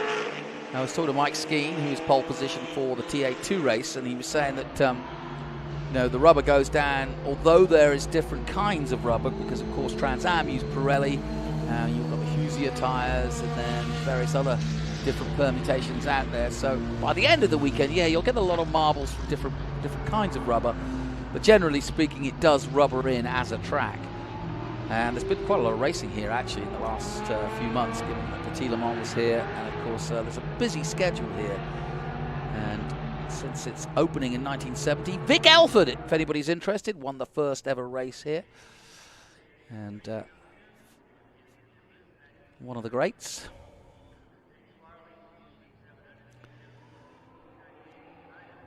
And here they come down the hill. And they call this turn 9. It's not really a turn, is it? It's just a jink to the right, but it is a turn all the same. And it then leads quite steeply down to turn 10. 10A as it's called. And that's the heavy braking and major overtaking option. There. As they all dive in. And hopefully, we'll see if the safety car comes off, because if he does, we'll be racing in our group 5, 7, 9, and 11. Safety car is in, and so we'll go racing. Here we go! And away they go. Lewis Cooper Jr. leads the field and is off to the races in the number 70. Jim Booth right behind him, and a good start also by the Danny Sullivan number 4 car of Gary Gould in the Frisbee GB2. Up the hill and over the crest they go. And already starting to build on that. Panos flying already. And that makes a beautiful sound down the back straight. And I know Ben's looking forward to this one. A small group, but it's a good group. Yeah, it is. And I brought my friend Dustin Hodges up here, who works for Silverhair and Trans Am, but also for Cahill. And he is going to be our open wheel and kind of purpose-built race car expert today. So, Bring Dustin, it on. what are you seeing? Well, you're putting me on the spot here for that, aren't you? I'm the expert now. Uh-oh, here we go. You are in this room. Yeah, I tell you what, I love these cars. I've always been an open wheel guy, sports racers, that kind of thing. And these guys are great with these F3 cars, these F2 cars, that kind of stuff. It's amazing to see them on track, and they do a great job. They're fast. It's fun to watch. I mean, this is one of my favorite things about this SVRA weekends is you get to see all these older cars. It's great. Well, I just explained that you get to see the history of motor racing. It doesn't matter who wins the race. You get to see history. Like at how speed. often do you see a Frisbee Can-Am car passing an LMP3 car? Right, exactly. That is gorgeous too. I love those old Can-Am cars. It's I saw them first time at Elkhart a few years ago in real life. And it is amazing how loud they are. If anybody hasn't been out to see these cars, you definitely need to get out to the track and check out SVRA weekends because these things are amazing. Yeah, you feel them. Yes, you hear you them, do. but you feel them. So the green car, just behind the number 70, that is Jim Farley. We just saw him in that Cobra, but that is the CEO of Ford Motor Company. Just That's insane, isn't it? newly named. I watched him on Jim Cramer's Mad Money, and then now here he is racing with us and doing a little R&D in that Lola with the Cosworth engine, and Lola and Cosworth are both in the Ford family. So he is now that counts, making right? his company proud. He can't go against Mark at this point, can he? Or he'll really be in trouble. Yeah. Well, that's what I was going to ask you. What engine was in that Lola there? But I guess he's kind of stuck in that one, isn't he? And it says Ford. It's a Ford Cosworth. Yep. And that's Danny Sullivan's Can-Am car. We call it the Frisbee. And then the orange and white car is Dave Handy in the back. So tell us the difference between what we're calling the open wheel and Can-Am and then these like S2000 cars. Well, they're very similar underneath. If you take the body off an S2000 car or a Can-Am car, it's going to look a little similar. Basically, they're all tube frame cars, open wheel, and the sports racers, but they just kind of put a little bit of fenders over them. Now, they're not fenders like you're going to see, Trans Am, they go beating and banging, but these guys can't really touch wheels much because it's just fiberglass. So it's just kind of streamlines it a little bit. A Formula car, it's funny enough, is actually one of the least aerodynamic cars on the planet because they've got all that stuff hanging out there. These Sports 2s and things like that are definitely really slick. But the same kind of deal, the Sports 2 is very similar to Formula Continentals, and you guys have a few of those running around here as well. Same engine package, that 2-liter motor. And they're really just a fun car. You can throw them around. You really don't have to. They're not too heavy, so you really get to play with them. And that's Dave Handy right there, who owns Sasco Tires. He provides tires to almost all vintage racers, at least the smart ones. But great racer. And then he's leading the field in S2000. That car's wearing a tuxedo, so I guess this is a black tie affair for that car of Brent Knoll, Well, it's the which finale. is just You've fantastic. got to dress up for the finale, right? Yeah, this is a black tie affair. So, what in the world I'm a vintage person. What in the world are these Formula cars that are out front that sound like laser beams when they pass us? Well, the Jim Booth and it's an F3 car basically, and it will light up the field. Yeah, they are extremely fast. F3 is a training ground for Formula One. So you have F3, you have F4, F3, F2, F1. So that if you want to look at it like that, you're a step below. Kind of like a NASCAR truck equivalent if you want to go to the NASCAR world. So they're extremely quick cars, definitely hard to handle, and you definitely have to know what you're doing to keep them on track. Interestingly, Jordan Messig was racing earlier. He's been in the Formula Regional Championship, and that is effectively the American equivalent of Formula 3. It is exactly that, with the halo and the modern FIA, and a chance to win super license points. And it's only been around the last couple of years since the halo came in, but it's growing quickly, and I'm really excited for America. I've been to a few of those events, and they put on a phenomenal show. We got a pass right here. Look at this. Oh, I just said they can't go. You can't beat and bang, and there they go, beating and banging. Yeah, that's the commentator's curse, right? Whatever we say, they'll do the opposite, and that's gonna put a tear into that tuxedo. I hope that's not an Armani tux. It's going to have to change up a little bit before the award ceremony, I guess. Yeah. So that's Brent Knoll. He's in a 1983 Tiga SC83, and he's racing with Steve Conson. And And Steve Conson, as an MG guy, has just some of the coolest MGs, but now here he is in a 1985 Swift DB2. But, you know, Dustin, the reason I asked you here is because I've seen you do some commentating and some podium celebrations in your own race series. Tell us a little bit about that. Well, I work for a couple different teams and stuff, but one of the things that a lot of people seem to know me for is the Formula 1000 stuff, which is the North American Formula 1000 Championship, 1000cc superbike motors in basically open-wheel Formula cars. So it's a great series. We run on FRP weekends, which I know that's a different series. I guess I'm allowed to say that. But yeah, we promote all racing. So that sounds almost like the way that Radical's gone, which is to take a motorcycle engine and then effectively create a race car. Very similar. And how does that go? Where did it come as a concept? It's over 10 years ago. Some club racing guys that had Formula Continentals decided that they were tired of spending 15, 20, 30 grand on motors, and they found a way to put a bike motor in it and go faster. So they kind of evolved from there. And, yeah, it's a very, very similar. The Radicals have the same concept. They have multiple platforms. You can kind of keep going up the game.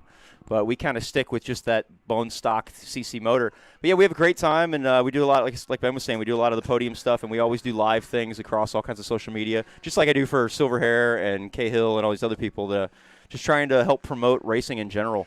Yep. And I've been in love with the sport since I was a little kid. It's funny, people talk about motorcycle engines and how that would be inferior. And it's like, I've been around motorcycle racing for a long time, and I've seen people do way over 200 miles an hour on a motorcycle. So the power-to-weight ratio, especially with those engines you're talking about, here we go. They're plenty powerful. Go ahead. The Panos right there is passing Gary Johnson, another Tennessean, right there in the 1986 Shannon Sports 2000. Gary's from Knoxville, Tennessee. And really good racer. He races a little bit of everything. It's one of the first times I've seen him out here in the S2000 class. But he was, I think, with us at Circuit of the Americas. But then that's Lewis Cooper Jr. just making his way through, I think, the field in that 2007 Panos. Am I saying that correctly? Yes, sir. And then it's Ligier, that's good. See, as a Tennessean American, I'm like, what's a Ligier? A Ligier. So I had to have training on that. I'm from Tennessee as well. So where is the DRS zones here at Road Atlanta?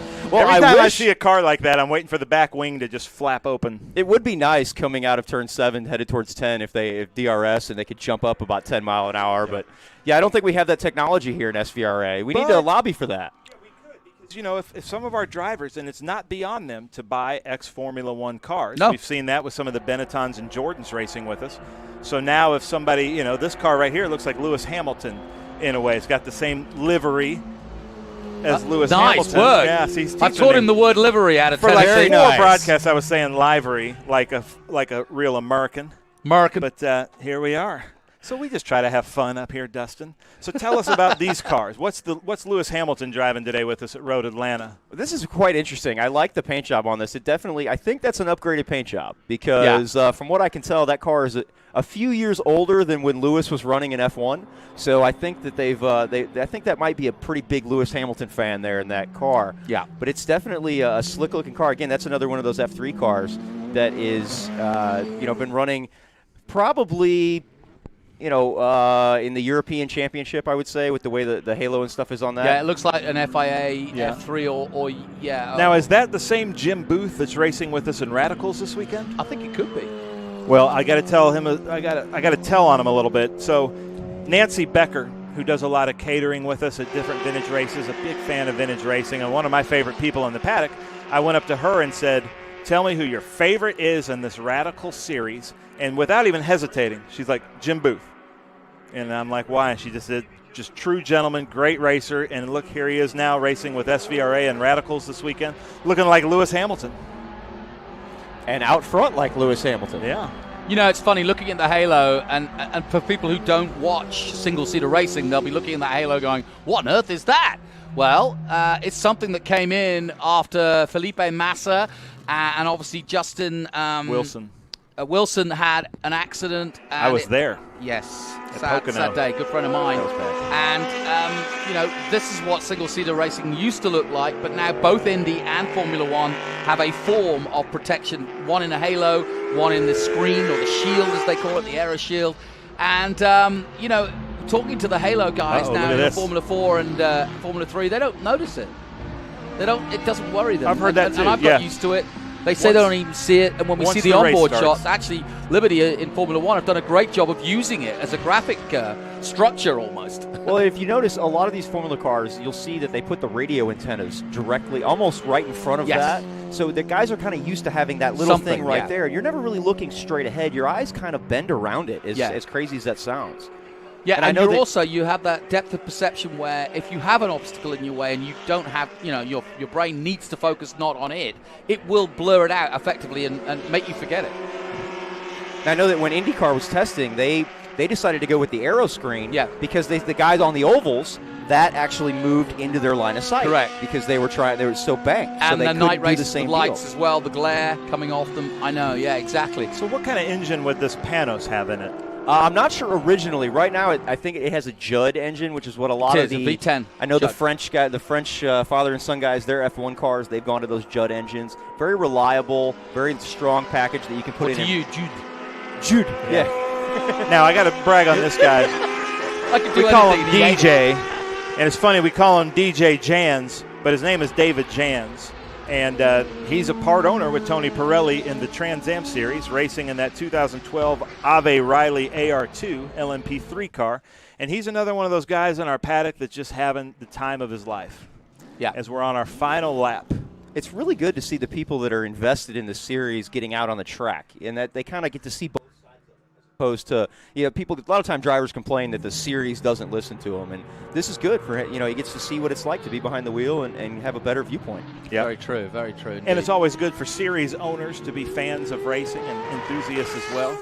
And he's out here just having a blast. We'll show some enthusiasm for this man, Lewis Cooper Jr., because he's about to take that Panos down the hill for the last time and take the checkered flag here in our group racing for the Group 5, 7, 9, and 11 feature race 1, and does it in style in that Judd engine. Panos, and wins by a country mile. Jim Booth will take second place in the Ligier JS F3 car, and then James Farley, the CEO of Ford, I can't believe I'm saying that, is here and takes a podium in his first outing. How about that? Just the nicest, most approachable person. And, again, just out here doing some R&D. And that's what SVRA and vintage racing really is. If people ask me what my job is, I always kind of say camp counselor. We're concierge for these men and women drivers that are basically, in my mind, on vacation. So I try to be the camp counselor, and it's my job to make sure that they're having the time of their life. And that's the approach of everybody here on staff. Even the people like Alex and Rick who have to also set rules, they're trying to give the best customer service because they could go anywhere on vacation. But do they get upset when at night you build a fire and play guitar to them? Or you don't want that's part of your I don't do the camp kumbaya. But we do these trust guys falls. are heads of industry. We do trust falls at registration just to get them, incorporated. No, I'm kidding. Give them that corporate feel. Yeah, but it's a lot of fun, and that's what we're trying to do. We're just trying to be the Disney of motorsports and selling them an experience, and hope that they come back time and time again. The Disney of motorsports. That's interesting, isn't it? See? I think it's more like the summer camp of racing. The Camp Kumbaya of motorsports? So, Lewis Cooper Jr. wins in that Panos DP01. Jim Booth takes second place. James Farley taking a brilliant third place, seeing as he hasn't raced with us before. David Yance takes fourth place. Gary Gould, Dave Handy sixth, Brent Knoll seventh, and Steve Conston in eighth position. Gary Johnson in that Shannon Sports 2009 overall. My thanks, gentlemen. Dustin, thank you for joining us. And please come up again and lend us some more of your expertise. Thanks again. Well, I hope I lived up to that. Yes, you did. And awesome. I got to get back down to work here with Silver Hair. Trans Am's getting ready to roll out here in a little bit. And so best of luck to Mr. Matos. Enjoy that, and thank you for having me. I'll be back later this weekend. All right, thank you, sir. Thank you, Dustin. So we'll take a short break. More action coming up from SVRA in a moment. From Road America, stay with us. Hawk Performance packs 100 years of friction dynamics into every product. Backed by Carlisle Brake and Friction, the world's premier innovator of industrial brake and friction components, Hawk leverages R&D tools and motorsports experience to deliver uncompromising performance on the street. There's no reason to settle for less. Choose pads that are race-proven and street legal. Find the Hawk Performance brake dealer near you at hawkperformance.com. I travel a lot. Whether it's a meeting in New York or a car auction in LA, I trust only Passport Transport to deliver my car. With their up-to-the-minute GPS tracking system, I know exactly where my car is at all times. They take the extra step to secure my vehicle's safety, and their pickup and delivery service is truly door-to-door. With Passport Transport, I know my car's in good hands, because they're car guys too. I'm Roger Van Ness, CEO of Kemp Auto Museum, and this is why I'm a Passport Transport customer. Welcome back to Road Atlanta. I said Road America last time. I can't believe I said that. Road Atlanta, of course. There's no mistaking Road Atlanta, that's for sure. And there's no mistaking the handiwork of Tony Garcia as he leads us through this pre-grid. And there's no mistaking the artwork of those fantastic flags waving in the distance put up by my But right now, we are looking at an exhaust. A NASCAR Hall of Famer, Ray Evernham, with J.R. Oh, yeah. Schatz, followed by his car. Ray was the crew chief of Bill Elliott when he drove this car in NASCAR. That truly is historical, isn't it? That is being driven by Jade Buford, owned by Scott Borchetta. That's Benoit Bergeron right there, our last year's Maranello Cup winner in our International GT. He came all the way from Canada. You see the Canadian flag back there that he brought me to hang up there. And he's racing two cars. So this is his SVRA spec Group 10 car, the red Ferrari. His yellow Ferrari is racing with us in IGT. That's Harry Hinkle. Jeff Hinkle, we saw him in the TA race. He is in that Dodge Challenger 2013. Beautiful car right there. His son is racing. Now he's racing in that Dodge Challenger. They're with Breathless Racing in the Trans Am field. As Tony brings us shots of Bruce Raymond, last year's Group 10 winner. Bruce Raymond is actually the person responsible for bringing us Ken Twaits. Everybody loves Ray. Yeah, everybody loves Raymond, right? Yep. But so Bruce, thank you so much as they roll out. Beautiful shots. Look at those pretty flags at Michelin Raceway Road, Atlanta. Want to congratulate them. We're up there on this tower. Actually, Jonathan, wave out the window. Open up that window. You're going to see us open up the blinds. You'll see us waving to everybody. There he is. See? Waving to you. Look at that. That's where we are, watching from this beautiful new tower at Michelin Raceway Road, Atlanta. As the pace car comes around, we will go through the field. Ray Evernham, NASCAR Hall of Famer, 2011 Chevrolet Corvette, followed by Jade Buford in Ray Evernham's crew chief for 2003 Dodge NASCAR Cup car. It was piloted by Bill Elliott. Benoit Bergeron in a 2014 Ferrari 458. Harry Hinkle in a 2013 Dodge Challenger. Bruce Raymond, 2014 Ford Mustang Coupe. Colin Cohen, 2009 Ferrari 458 Challenge car.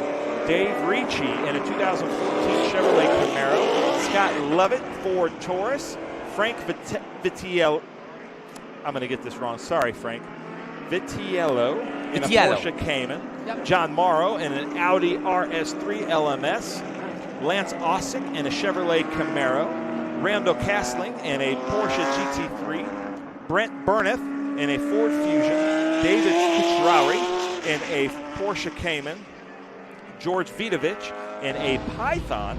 We call it a Python because they're from Australia and it's a Cobra that you see right there, that orange car.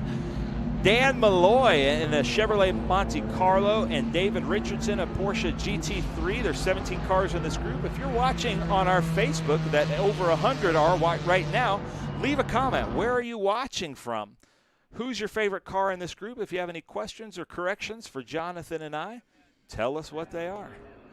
Or also, if it's a car that you'd like to see racing in vintage racing here in the United States, I'm sure we could probably find one for you because there's not too many that we've missed in terms of over the year and over the season. We pretty much get a full class of different marks and names and numbers, whether it's all the way back to the mid-30s, all the way through to modern-day cars, still vintage in Miatas. We're about to go racing, though. This is our Group 10, and this should be a cracker. Off comes the pace car.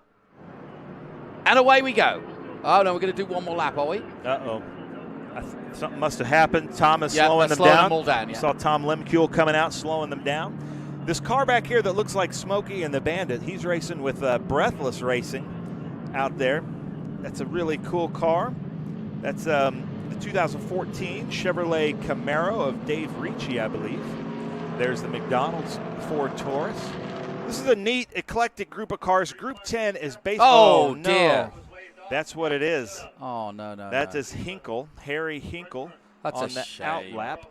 I tell you what, Jeff Hinkle and Harry Hinkle have had some rough luck lately. Jeff Hinkle did kind of similar damage with us in the Trans Am race at VIR, and now here comes Harry, just right there outside of Turn 5.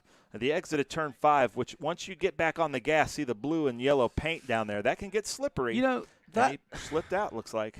Yeah, I know, but it looks like it must have been a mechanical, because that's a straight. I mean, he'd be on the power there. Well, he probably got on the power, heating up his tires. You think? It might have slipped out. That's an expensive warm-up lap. Yeah. That stinks. So there goes Ray Evernham, NASCAR Hall of Famer.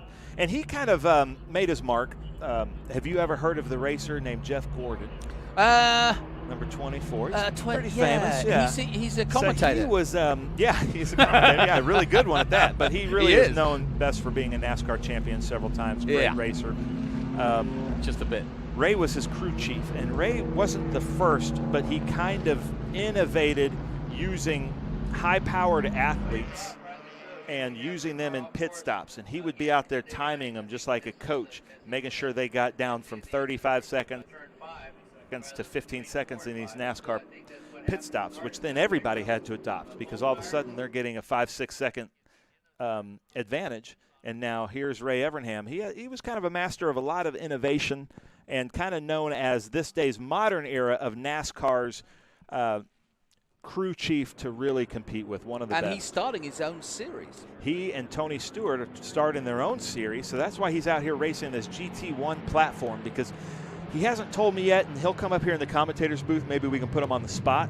Exactly what the car is. I think Fury is building the chassis. Great shop out of North Carolina, I believe. But everything I'm seeing, it looks like a TA GT1 kind of looking platform. Looks like it's going to have a lot of horsepower. Ray likes his horsepower. Well, I know Willie T's involved. So Willie T, it's a neat thing. Stewart's involved, it's kind of like a new play on the IROC series. Legends of motorsports from all. So Mark Webber is going to be out there. Formula One driver is going to be out there with him. Willie T, I think Bill Elliott. Mark Webber. Mark Webber, yeah. So it's going to be neat. And I've heard rumors that they're even going to do a dirt track. They might race VIR at night. Their schedule looks really cool. So check that out. Go to Ray Evernham's social media channels, and you can find more about that as they bring the cars into pit lane. The reason for that is just because the tow truck is obviously blocking.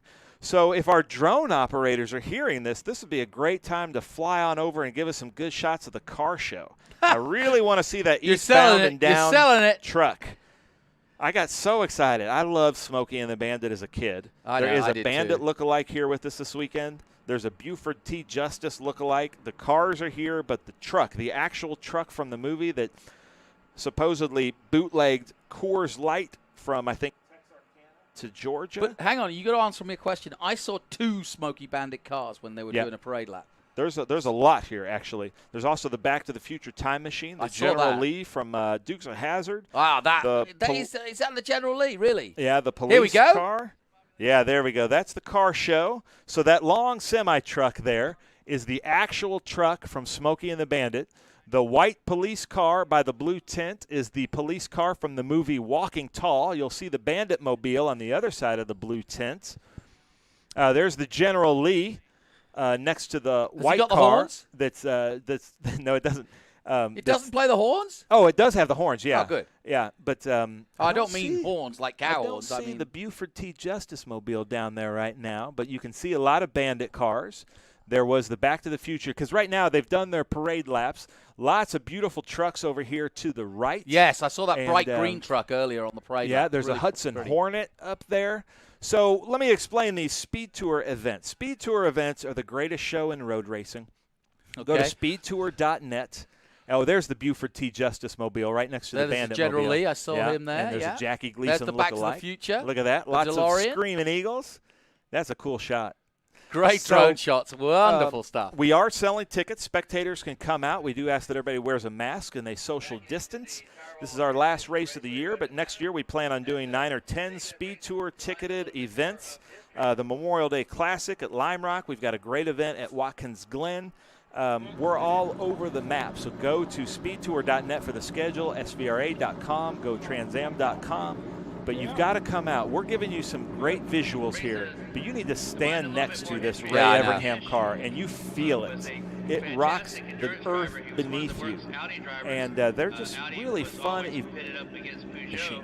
So if you've ever wanted to know what it's like, so he's got the Jeff Gordon number there. Yeah, he does. He loves Jeff Gordon. That's kind of where he cut his teeth, but he was also a crew chief for lots of legends in the sport. And unfortunately, that's Harry Hinkle.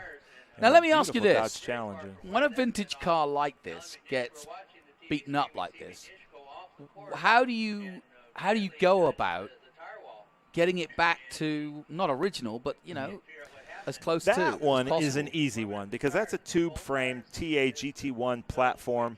Poncho Weaver builds those cars. The body work can be bought from Kerry Hitt of Advanced Composites, and because it's tube frame, if it's bent up and you can't bend it back, you just cut it. You re-weld the same kind of tubing in there, and it's a little bit easier. It's those production cars like we saw in Jim Farley was racing that 1966 But does it lose Cobra. any of its cachet by being not a crashed car if like it's an this, not a original? tube frame, but like that's what I was getting to. So that Cobra was a Le Mans racing Cobra. That's why it has that hard top and that trunk lid. That's irreplaceable. Right. If he banged that up, a lot of these guys don't drive those cars as hard just because of the value, the sentimental value, what it means. They're just out here celebrating the cars. It's easy to fix those cars, but then it does lose a little bit of its originality. That's Will Bartholomew going up and telling everybody to start their engines. Looks like they've got the wall repaired. That's Boris Said right there. Yes, it is. Standing on the trash can. That's Boris's son with the matching The afros. two Seds. Look at that. There's a legend of motorsports right there on the trash can, just watching them clean up. Who said we haven't got every angle covered? We've got the Seds. But how cool is that? And Boris Said, I love talking to him. He just loves racing. As we look at Scott Borchetta's machine being driven by Jade Buford. And like I was talking about in the last race order of racing, this is his driver in the Bill Elliott car that he has raced at 4 Xfinity Series races, all the road courses this year. He sponsored Jade Buford, and Jade did really well. That's another thing about Scott we hadn't mentioned is that he's also got a keen eye on the future, especially when it comes to drivers. And he has some criteria. He likes to see professional guys willing to put the work in, and then he might put his backing in to help them. And I admire that because some guys deserve the backing, some guys maybe not as much. And I like to see some discernment when it comes to getting backing. You shouldn't just be asking for money. So we have a question about this Nashville event. The Nashville, the Music City Grand Prix is happening in August. I think the first week of August. It's a street race through Nashville, over the bridge from Titan Stadium, over the bridge into downtown Nashville, back and forth. And talking to Joseph Newgarden's team, right now, as it stands, they think that the main straight is 500 feet longer than anything they race in IndyCar. And TA2 has been invited as a support race because we have two Trans Am drivers, Justin Marks and Scott Borchetta, are owners of this Music City Grand Prix. Justin Marks is going to be running Daniel Suarez in NASCAR. Yeah, he owns Daniel Suarez's new team. And they're going to be running that out of Brentwood, Tennessee, real close to Nashville, using Richard Childress Racing's shop. Do you know what other support classes, if any, there'll be? Obviously the Indy cars, but will there be Indy Lights, I guess? Or They've like talked that? about everything. So I would guess maybe Indy Lights, but I think right now the paddock is wide open. As that is Boris Sed's car, I believe. But that's an older version. No, that's it. I believe it's being piloted by Ken Twaits. I think Ken Twaits is putting some laps in that. For what reason? I don't know, because Ken Twaits loves racing. Because there was okay, that's interesting. Yeah. Here are the sets. Yeah, so that's Boris's car. I wonder if he's looking at that like, don't hurt my baby. And Boris Said is out there racing. Ken Twaits, I think, is out there in Poncho Weaver and Boris Said's car just trying it out. So here we go again. We are back out on track, as you can see. We are back to racing conditions in a moment. We had an incident on the warm-up lap, sadly losing a car into the tyre wall that probably just jumped onto the power too early. But now we're going to jump onto the power at just the right time for the start of this race. And immediately the number 9 of Buford takes the lead ahead of Ray Everingham on the inside of the 24. Buford leads in the 9. That could be future NASCAR Hall of Famer, passing, overtaking a current NASCAR Hall of Famer. Yeah, nice story. So everybody cleanly through now. Now this is where the incident occurred in a moment. When they come to the bottom of this hill, this is turn 5. I hope Bill Elliott is watching this. Yeah, I hope Bill Elliott is watching this. He's got to be proud of that. We're so proud, Bill. Yeah. Jim, if you guys are watching, Carlos, so proud of Chase Elliott winning the championship. Chase did a Trans Am race, didn't he? Bill did a Trans Am race in Mid-Ohio a couple years ago. I'm not sure Chase has. I'm not sure his team would allow that, as Ray Everingham takes Jade Buford going into 6th. No. When he was in Xfinity years ago. I'm not sure. I don't know. I'll find that out, though. Okay. And that's Benoit Bergeron in that red Ferrari. So how often do you see a GT1 car, a stock car, and a Ferrari 458 racing not very often. But that's the beauty of vintage racing. As they pull down this long straightaway, but he's going to be able to brake much, much later, as you're seeing right now, and really closing the gap.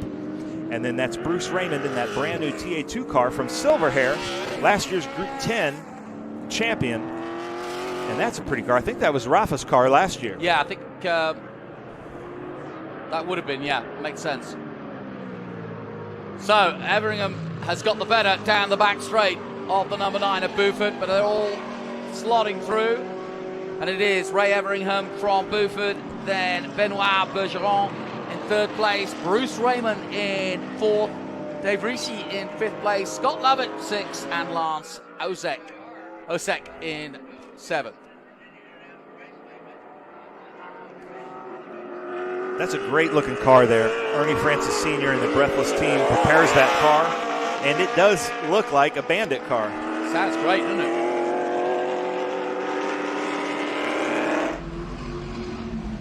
And what's the McDonald's car? Let me have a look. It's another NASCAR, but to me that looks like a Bill Elliott car. Yeah, it does.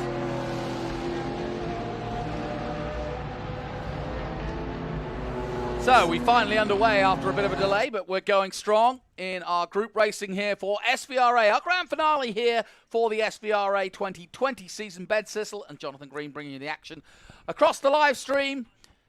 And the cars already spreading out now. Yep. And so right now in our timing and scoring, it's saying Scott Borchetta in 2nd place. It's Scott's car, but it's actually Jade Buford, Scott's NASCAR Xfinity road course driver for his team, is out there just getting some stock car experience.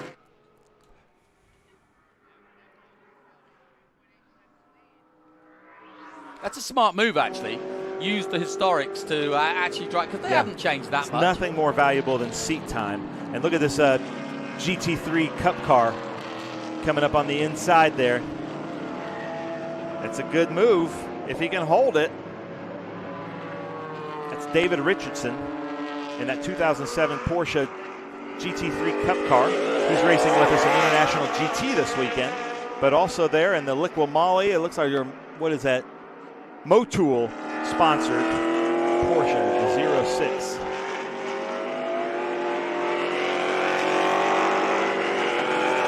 And that's Lance Ossock. What I love about all of these cars in these group is the sound. So much good noise coming out of these cars. I miss it in some of the modern day cars today, but not in Trans Am, which is why we're here. Here goes the number 1.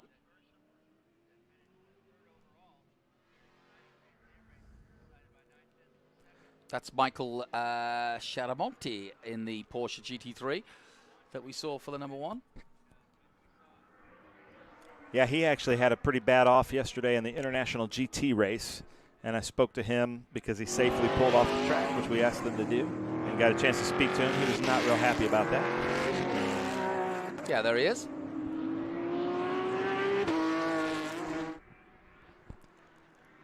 That distinctive Porsche sound of the 911, it really is. If I had to identify one racing sound, it would be an accelerating 911. Easy. Yeah. Too easy. And this is a neat track too, because you know, in this different class racing, there's parts of this track that high horsepower really give you an advantage, but equally other parts that right in this part that we're watching here, this is where handling. The Porsches have the advantage over those stock cars and Trans Am cars. Oh, no doubt about it. I was talking about it yesterday. That's what has made the 911 so successful, has been the ability to have horsepower down the straights and the nimble handling, which it does have and has had, I mean, since the 70s, or even earlier.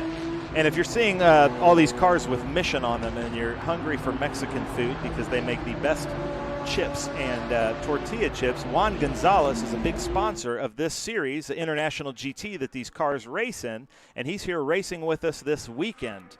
And the cool thing about Juan Gonzalez, great racer, but he is actually the largest cornmeal manufacturer in the world and has over 170 factories in all different countries all over the place. What I love about Ben is if it comes to food, your knowledge of historical cars is brilliant, but your knowledge of food is hysterical, never mind historical. And I do actually every night that I've been here. So last night was my 4th night in a row of eating at the same Mexican restaurant. I love Mexican food. And Juan Gonzalez, I think about him every Tuesday because every Tuesday we have Taco Tuesday at my house with my kids, and we pull out the Mission chips and the Mission tortilla chips. There you go.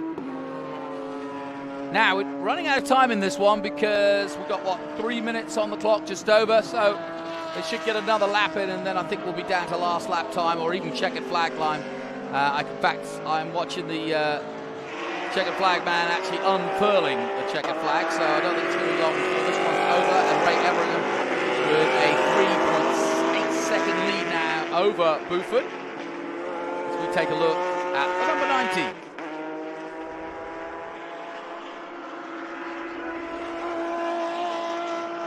And the checkered flag is out, so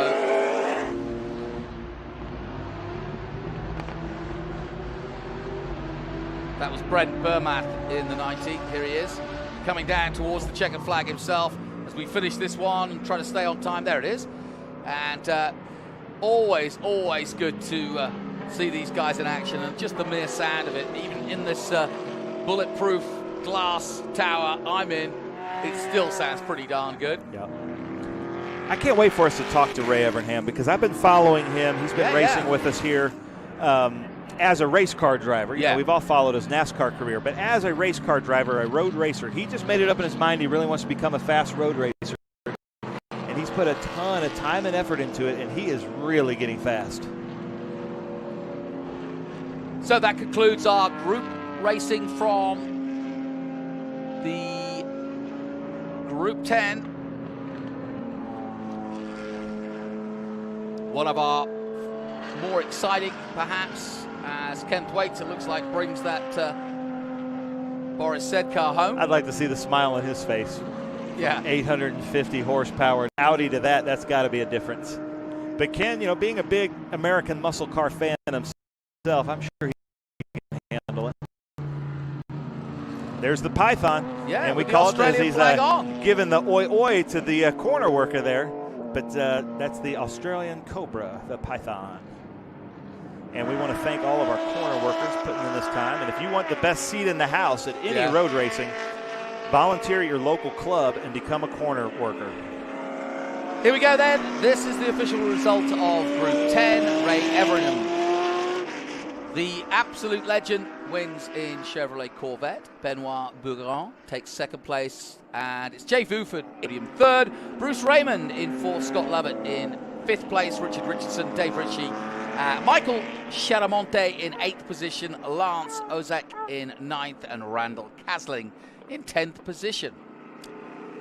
So that concludes our Group 10 Race 1. We're going to take a short break here from Road Atlanta, and we're really looking forward to some more action from Trans Am coming very, very soon. Stay with us. We'll take a short break, and we'll be right back. When the road calls, we answer. Hit the road with insurance that protects your classic for what it's actually worth and save an average of $264. Get a quote today at Haggerty.com.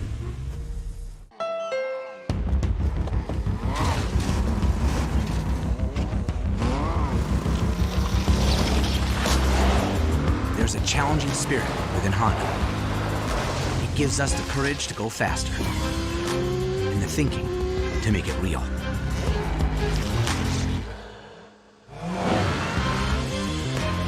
Whether it looks like a truck, a sedan, or an SUV, inside is the heart of a race car.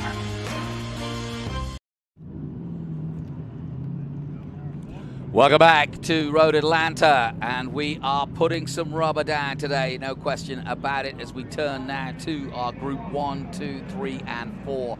And these are some beautiful open-wheel cars. Doesn't get any much better than this. We've had a real combination of vintage cars today, and here are some really nice late 60s and early 70s cars, including Brabhams, Crossleys, Merlins, Lotuses, the odd Austin Healey, and there's even a Chevrolet Corvair out there. How nice is that? And they are on the pre-grid. You can see there is not a lot of sophistication to these cars compared to some of the cars we've been looking at, and that's why it makes it a little bit more exciting to race, I would have thought, and also requires a little bit more skill.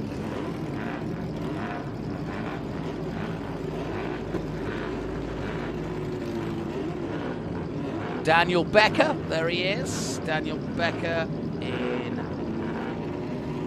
Crossley 32F. There you see 2F Racing. And as you can see, looking from above, there they are on that pre-grid. So all the SVRA cars are prepared and looked after in the top half of your screen, and Trans Am all on the bottom half of your screen. So it gives a nice little delineation and allowed everybody to just kind of just sort themselves out and be within their own paddocks, which is nicely done. It's a nice appointment here. And here's the number 63. Randall Green in a Lotus 23. He's got his finger up. Whether he wants to ask a question or just wants to let everybody know he's got his engine started. Classic Lotus colors, the green and yellow. And I bet Lotus never expected to see so many of their cars here in the United States some 30, 40 years after they were born. And the pace car is leading them out now, and we're about to get underway. Most of the engine sizes here, 1600, 1498, some 1275. Cooper there, just under cc, and that's a 65 T7.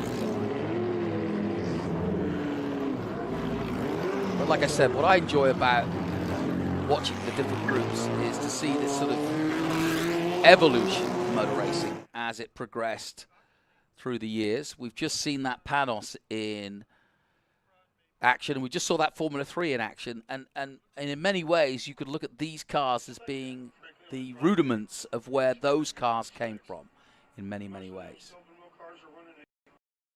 We had a real thrill a couple of weeks ago when Jeff Brabham and his son Matt actually raced against each other in Brabhams. So that was fun. And they did race too. They raced hard, very hard, and put on a great spectacle at the Circuit of the Americas. And it was somewhat apropos to see those classic cars racing on the most modern of American circuits. And they put on a great show. Ben Sissel cannot be denied. He's everywhere around the building, around the track, and he told me that he's not going to miss this because this is one of his favorites. Is the only group that matters. Sorry if that's offensive to everybody. That's not the views and opinions I just expressed were not necessarily views and opinions of SVRA, SpeedTour, Trans Am, any subsidiaries. It's just my personal opinion. True. You like this Bug-Eye Sprite, don't you? I love Kermit. it, yeah. Well, no, I call that one Booger. The one in front of it is Kermit, the Frog-Eye Sprite. He is last year's Group 1 champion. I believe he's going to be this year's Group 1 champion. But Andy McLean, who should be in this group, has been faster than Scott.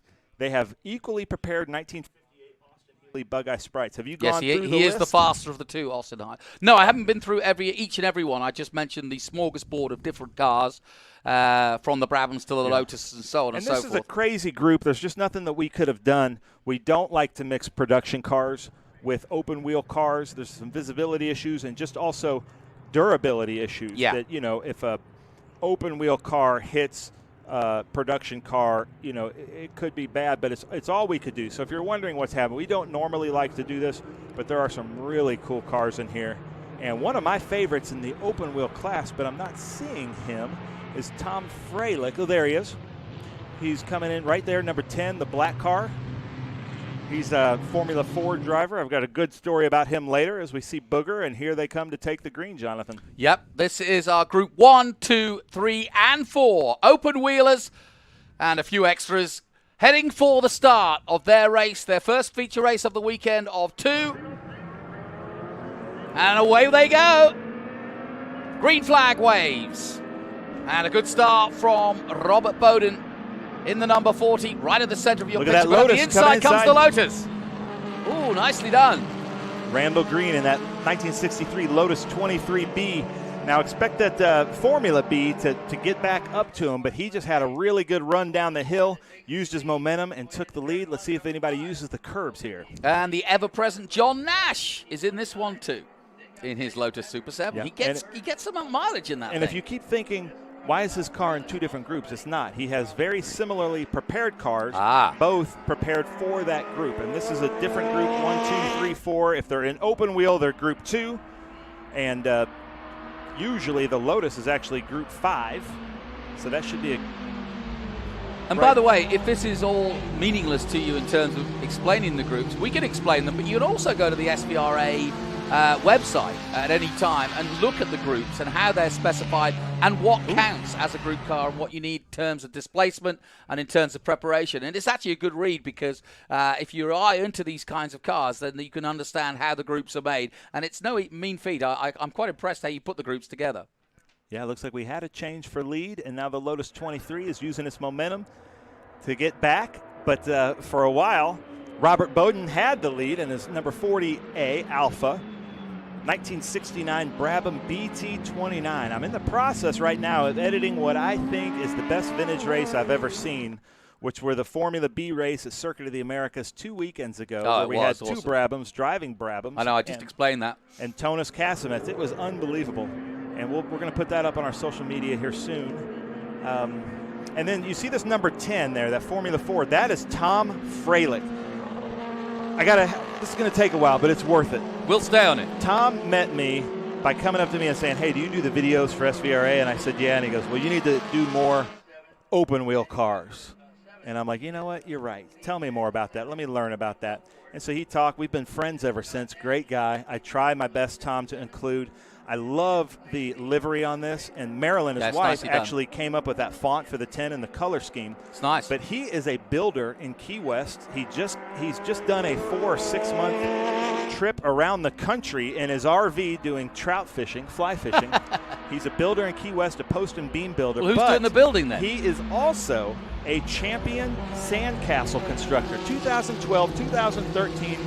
World champion sandcastle, and I talked to him about that. This man has too and he much would time actually on his say hands. sand sculptor. He would correct me. I'm not a sandcastle. I'm a sand sculptor because he can make anything. But there's a champion in our race car drivers and in sandcastles. So you're telling me he's a builder in Florida, but he just doesn't build very strong. No, he builds buildings. post and beam. They're made of sand. Really custom houses. It's really neat. He's shown me some pictures, but he's also a sandcastle champion. Tom Freilich and that beautiful number 10. And his wife Marilyn is here with us. She's a school teacher, former school teacher, and she's having the time of her life as well. Look at this battle. Formula 4 going into 10A. Tom Freilich overtaken right there, but he is a really good driver, Tom Freilich. So expect him to be back out front in that group. And the group 1, 2, 3, and 4, led by Randall Green, Robert Bowden, and in fact, Mitchell Hibbs going over into third place ahead of Tom Freilich, and we just saw that action going on. Gregory Hibbs in fifth place, John Nash in sixth in another Lotus Super 7, but as you explained, a different Lotus Super 7.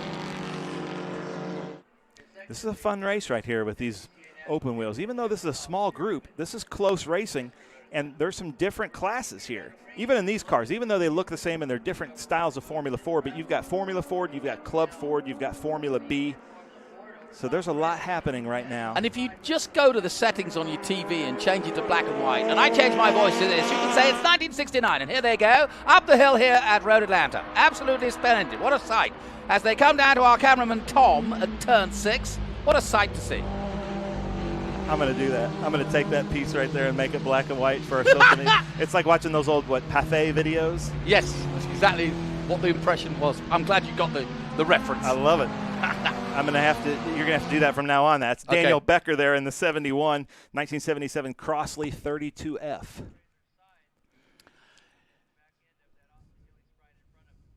And the time, like you say, you get here on a Tuesday, the time they put into these cars is amazing. I mean, they get enough time on track. They get good time on track. But given the amount of time that they fettle and love these cars, it's almost a worry when you see a car like we did earlier going into the barriers. It's heartbreaking, isn't it? And we were talking about Tom Freilich. He was actually here last weekend racing with another great vintage organization called VDCA. And in fact, the first laps I've ever gotten to the racetrack were here at Michelin Raceway, Road Atlanta. The VDCA chief steward at the time, Bud Merrill, a legend, took me around track in his car and showed me and tried to teach me everything he knew. I tried my best to keep up with him, but I learned so much in those 2 laps. You know, we've got a great battle here between Randall Green and Robert Bowden. There's only half a second between them at the front as we take a look at John Nash again. Currently 7th overall, but first in his group, I may add. And Lorna, his wife, told me that they had family in Israel to a lot of the wives. Watching. Yeah, I do. She's one of my favorites in the paddock. And because, we're with them for, let's say, 15 weekends a year, we become really close. It's just a traveling circus. John and his wife, Lorna, are with us, 15 weekends a year. Yeah, it's so a lot we of time. become really close. But she said that her family was watching in Israel. So if you're watching, thank you so much for joining us. Tell us where you're watching from. Leave comments on our social media and who you're rooting for. And you can look up Tom Freilich Sandcastles on Google, and you will definitely be impressed. Okay. Sand sculpture, sorry. There's Andy McLean. Here they come. Still beating Scott Frazier. Both of them were running for Group 1 championship, but then COVID got in the way of Andrew McLean. If you were watching us at VIR, I was talking about him faking that he was Scottish because he didn't bring me a Scottish flag to hang up in our Hall of Heritage. Well, now I said that he has the accent because he watched Shrek. Well, now I have to go back on that because he brought me a Scottish flag. There you go. Scottish form. It's way too big. And that was his little jab back to me. Yep. And so I hung it up, and we're flying the Scottish flag for you. Andy McLean being battled by his good friend Scott Frazier. And look at the smile on those cars having the time of their lives. Yeah, they look a lot of fun to race, don't they? Yes. I will do that someday. So that's Kermit, the Frog Eye Sprite, following Andy McLean. Andy's son also races a Bug Eye Sprite with us. There's going to be an overtake between these two. Could be. Here we go. Scott is from Atlanta. Andy is currently living in Boston. They have the same mechanic, and these 2 cars are set up exactly the same. So this little class we're watching here, this class within a class, is all about drivers. Scott Frazier is expecting his first child here in a few months. So it's really fun to see him out here racing. He won a national championship with us just 2 weeks ago. He's our champion in Group 1 last year, but Andy's showing him how to get around Road Atlanta currently. And these are tiny cars, but they are shifting. The power to weight ratio is good. Yeah, fun to watch. They're sliding around a little bit. They just keep smiling, and they're coming up on their friend John Nash right now. I mean, look at them. I want to animate eyeballs in there because they look like they're having so much fun. Look at this car. I hope we get a side shot of this because he's got this downdraft that's a side draft carburetor going into this car. Leo Basile in a 1965 Cooper T75. You see that stack up there? That's a carburetor just going straight down into the engine. It's really neat. And that's the other thing about coming to these events. Leo would love to show you and talk to you about the mechanicals. You can explore and walk through the open paddocks, and if you talk to the drivers, they will be absolutely thrilled. Take selfies with them, get their autographs, and I tell you what, they all have great stories. And if you've got a little boy or a little girl, they're quite happy to sit you in the seat and get a thrill for doing that. And it's not often, hey, you can go outside the supermarket and sit in one of those playthings, but hey, sitting in the real things, that's a lot more fun. The car that I'm missing, I haven't seen today, is Mike Levine. He's driving, I think it's a 1963 Corvair. Yeah, and I don't think it's out there. I haven't seen it. But it's one of the most beautiful Corvairs I've ever seen, and he's out here racing. And, man, the fight between Scott Frazier and Andy McLean just keeps getting thicker and thicker.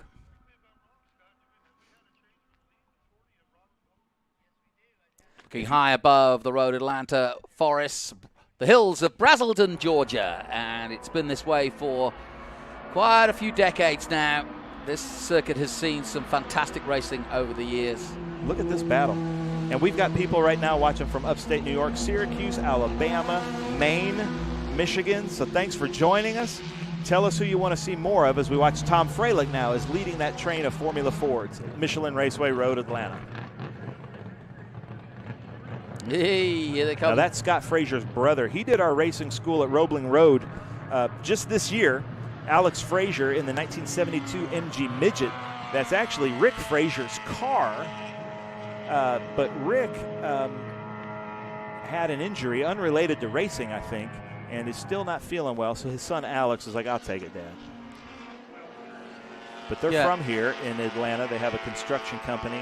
They used to race enduro motorcycles. It's talking to Scott's wife. She's so happy that her husband's racing in race cars because she's like, well, he used to race enduro motorcycles. Yeah, she's and that's much happier. more dangerous. So to her, this is like a pillow fight. Yeah, exactly. I love that shot coming over the hill there. I do too, yeah. And Nice. so I call that car it is probably the most reliable British car MG Midget that we have. And this beautiful Datsun right here. Talking of reliable. Yeah, exactly. Driven by Thomas Phelan, 1967 Datsun SRL 311. Those are fun. Fair ladies, they called them, Datsun 2000s. What year would that be? 67. Nice. 13A. You can see it's almost got an MG back, hasn't it? It's almost like there's books about, they basically said, we're going to steal British styling, European sports car styling, and just make it reliable, and they did. It's interesting. It took the Japanese a while to actually get into learning, if you like, design styling. But now they've done it. They put out some beautiful cars. Yeah, one of my favorites, because I still like the little British-looking sports cars. We were talking about it today, is that. Yeah. And then the new Miatas. I just think those are so pretty. Yeah, they are pretty. There hasn't been a series of Miata that I haven't liked. And that's coming from a 6'3", 250-pound man. So, Group 1, 2, 3, and 4. This is their first feature race. They get to do it again. What do they do overnight, Ben, between races? I mean, is there much to do? Or yeah, they party. So well, no, but I mean, with the cars themselves. Obviously, I know they're out there barbecuing and some everything oil else, changes. They do checkups. But what goes racing, wrong? What's the biggest thing that goes wrong with the cars? British car, usually you're checking the oil to look for what we call glitter, which is metal shavings. That's never a good sign. You're checking for overheating. You're just checking, make sure everything's tight, all the seals are good, all the safety equipment. But really, nobody is super upset. Like Mike Levine, we don't see him right now, but he's still here because it's also just a big party. They have a good time, and they have, we have people camping out. They go to the restaurants, and they all tell lies about how fast they are. That's a beautiful Formula B right there, the number 40 of Robert Bowden. 1969 Brabham BT29. I think that's, of open wheel cars, these Formula Bs are by far my favorite. Yeah, I love the design. When I first started following racing, I used to have, my mum used to put us like plate settings, those open top Brabhams like that and Coopers, and that's where I first saw them, and I thought those were great. That was your fine china? No, those were table mats. But that was when we had, posh dinner. Yes. Okay, yellow flag out, local yellow, and that is, I like to see that the cameraman pointed at it. That's awesome. So that's turn 7. Can't see a number yet as Andy McLean and Scott Frazier go by. So he's off in a safe area there. So, but he's not got damage. It's just a mechanical of some sort. You can see he's just put his hands in the air going, RC in race control. I think he's going to see that and say, he's in a safe place. We're going to probably throw a local yellow. Oh, there go the double yellows. Darn it. Oh, well. I was hoping that we would get out. Well, the good news is that they can drag him. I know where he is. They can drag him. Person. Yep. Boy. He had to put the anchors on fairly quickly then. Yeah. So I'll tell you a funny story, because the person that's in our race control right now just got the job about 3 years ago. We call him RC. He changed his name legally to RC, and I totally give him a hard time. His name used to be James Blagojevich, and he changed his name to RC because he always wanted to be race control, and somebody said always dress for the job that you want. He's RC in race control, but his real name is James Blagojevich. So if I dress like Sammy Hagar, there's still hope for me. Yeah, dude, you can't drive 55. True. So what happened is a double yellow came out. The caution has come out. We have a safety car. The cars will line up behind the safety car, and we're hoping that James Blagojevich gives us a green flag and we can get back to green racing. And when I say race control, that means there are people up in the tower that are monitoring everything that's happening. All the corner workers around the track are giving reports to James Blagojevich, RC, race control, up in the tower to make sure everything is safe. Our initial principle in racing is safety. Yeah, absolutely. But even look, under safety car, those cars are still smiling. They're just so happy to be out there. So we've got a bit of a delay here, and we've got a car parked between 6 and 7, what you're looking at right now, and where they're coming to. You'll see on the right-hand side of the shot as it pans to the left.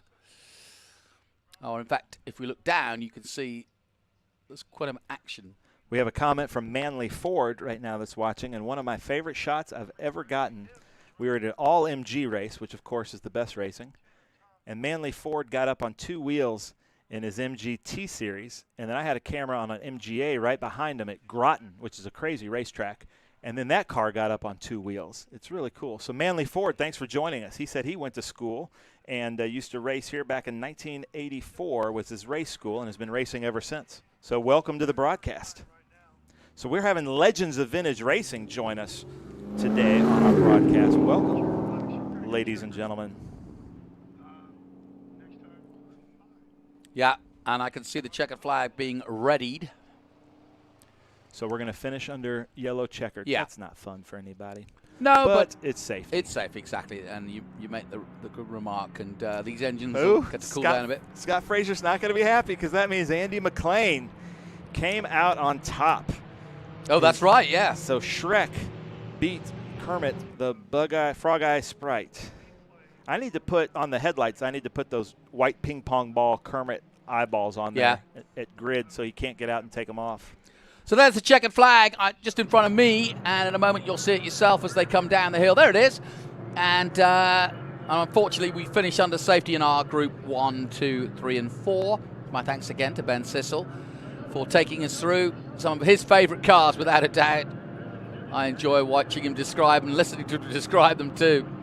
And come on down to an SVRA event and get amongst it with us, because they are really, truly a walk down memory lane and a chance to see some of the great history of motor racing for your very own eyes. So that concludes it. Robert Bowden takes the win then over Randall Green in second place in the Lotus 23B, but it's the Brabham who beats the Lotus today, and Gregory Hibbs in the Merlin 20A takes third position.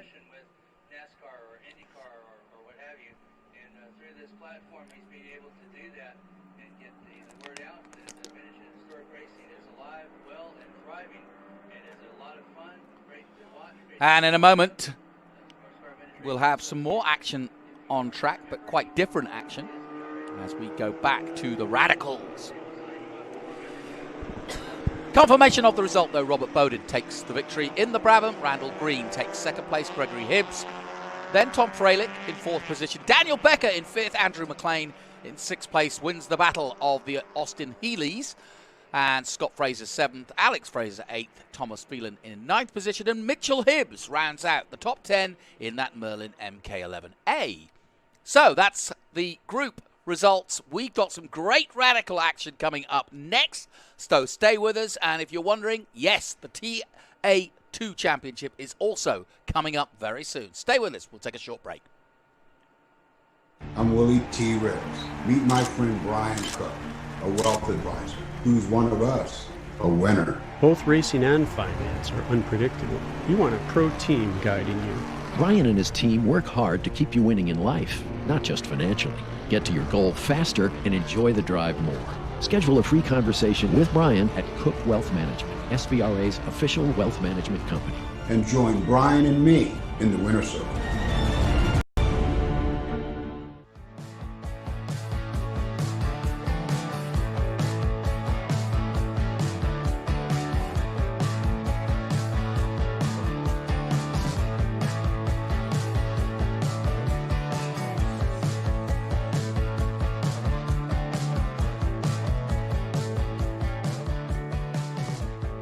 Why am I excited to drive?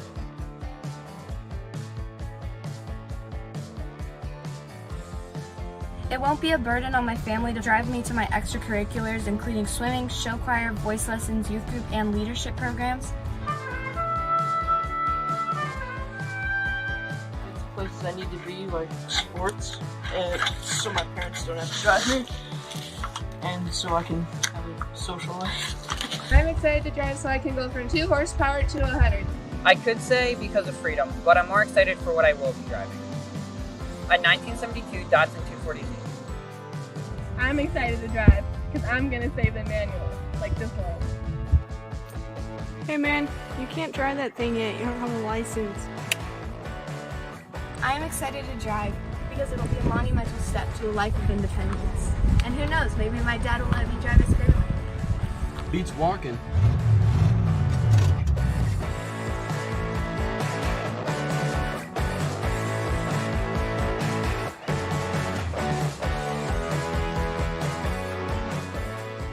got that anyway? Welcome back as we take a look down the grid, the pre-grid, that is, for the live action of the Radical Cup North America, to be precise, as we look at John Field and the rest of the field, as Alex Papadopoulos, the winner of the last race. And joining me once again in commentary, Tom Drewer, the regional manager of the Radical Sports Cars, and the perfect man to sit and talk about these great cars as we look at Mr. Olsen, who had a great race last time out. But what news afoot have we learned between races? Well, the big news is in the 1500 class championship. We have a new points leader. So Greg Gorski has leapfrogged over Indy Al Miller. Of course, Miller involved in that incident with Mel Johnson in race 1. He did receive a post-race drive-through penalty applied to the results, so that dropped him down the order. It doesn't affect his starting position for this race because the grid is set by fastest lap times, but it has put a big dent in his championship points. So Greg Gorski now leading that class championship by 3 points. It's really, really close. Yeah, and this is it, right? I mean, this is the last hurrah. Well, that's it, and Steve Jenks has also capitalized. So the top 3 in that class now only separated by 7 points. The other thing it's done is into light the outright championship, because I have a feeling still whoever wins that Pro 1500 class will end up winning the outright championship. But Terry Olsen's got his eyes on that one, and actually if we see more of this sort of melee and chaos sort of unfold in the Pro 1500s, Terry Olsen might get lucky enough to take 2 championships away at the end of this weekend. Well, that would be wild, wouldn't it? Definitely, no question about it. Now, we started talking about what Radicals were all about, and I had no idea until this weekend that there are almost 2,000 of these cars racing around the world. It's been in existence for what, over 20 years now, but that's quite some feat. It is, and in fact, there's, from what I can work out, around about 600 or 700 of those, believe it or not, are in North America. Wow. So an amazing amount. Radical is really the preeminent car at country club racetracks around North America. And, you know, a lot of these drivers started their racing careers at those clubs. And in fact, a number of guys from Spring Mountain here this weekend, but also a lot of different clubs represented. So Autobahn from Chicago, Atlanta Motorsport Park. We've just had a huge influx of radical racing cars into Arizona as well. Already about 30 down there at Apex. So it's exciting to see. Oh, no doubt about it. And I think the beauty of these cars is that they go very fast. They're lightweight. They've got a powerful Hayabusa engine in most cases. And they're very lightweight. And so the power to weight ratio is such that you really do get a fast car, but for a very good cost-effective price and a good entry point, because they are forgiving. So you do get guys who've never raced before coming into radical racing and learning their craft. And basically the mantra is that, you know, if you can race a radical well, then really it's your doorway to racing pretty much anything else. Absolutely, and we've seen that with some of the young kids come through, the likes of Jordan Missig, of course, who won race one. He really learned his craft in radicals, applied that this year to Formula Regional, or F3 for our international viewers. And so absolutely, these cars, because they are a mixture of high downforce, yet they still have a lot of mechanical grip, it really is the perfect sports car, if you will, because from a radical, you're definitely learning all the right techniques, whether that's to take that into GT3 or GT2-esque machinery. Of course, the other way, all of the upper echelons of prototype racing as well. Now, the cars are made in Peterborough, I think, in England, and are they, is there a road-going version? Well, there is. So we actually don't sell a road-going version here in North America, although I must admit there's quite a few RXCs that seem to have tags on the back of them, which is pretty cool. So that's like the big closed cockpit car that you see Conrad Park in this weekend. There he is, on cue through the middle of the screen. And the safety car just starting its second lap. So race director Todd Snyder just choosing to do 2 laps just to make sure everyone's got plenty of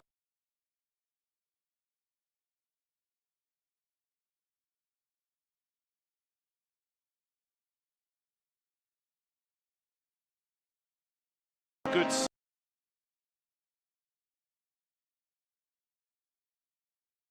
Well, we've got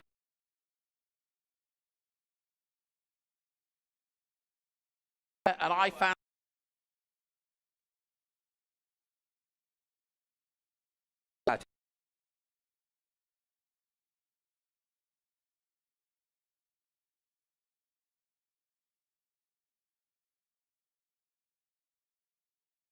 across North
missing, so that's for the lead of the 1500 class, and that's for championship points. Al Miller now needs to find his way back in front of Greg Gorski, and at the moment there's quite a few positions between the pair.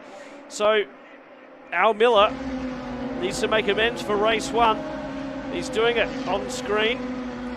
Let's see, I think that's one of the local cars. It is. I think that's the 44 of Ping. Yeah, Jeff Ping going through the screen. So he's different body colours on the on his car. Yeah, we've had a few contacts now and again and a few turnarounds, but they're still out there battling. And here they come again. Oh, and that's a change of lead. And John Field goes through. Well, look at it. They're all going through. Well, so Papadopoulos has got a problem for sure. Absolutely, Papadopoulos. Something has gone amiss in that older SR8. The brand new one, so on. So we see the leaders again start another lap. This is a close race.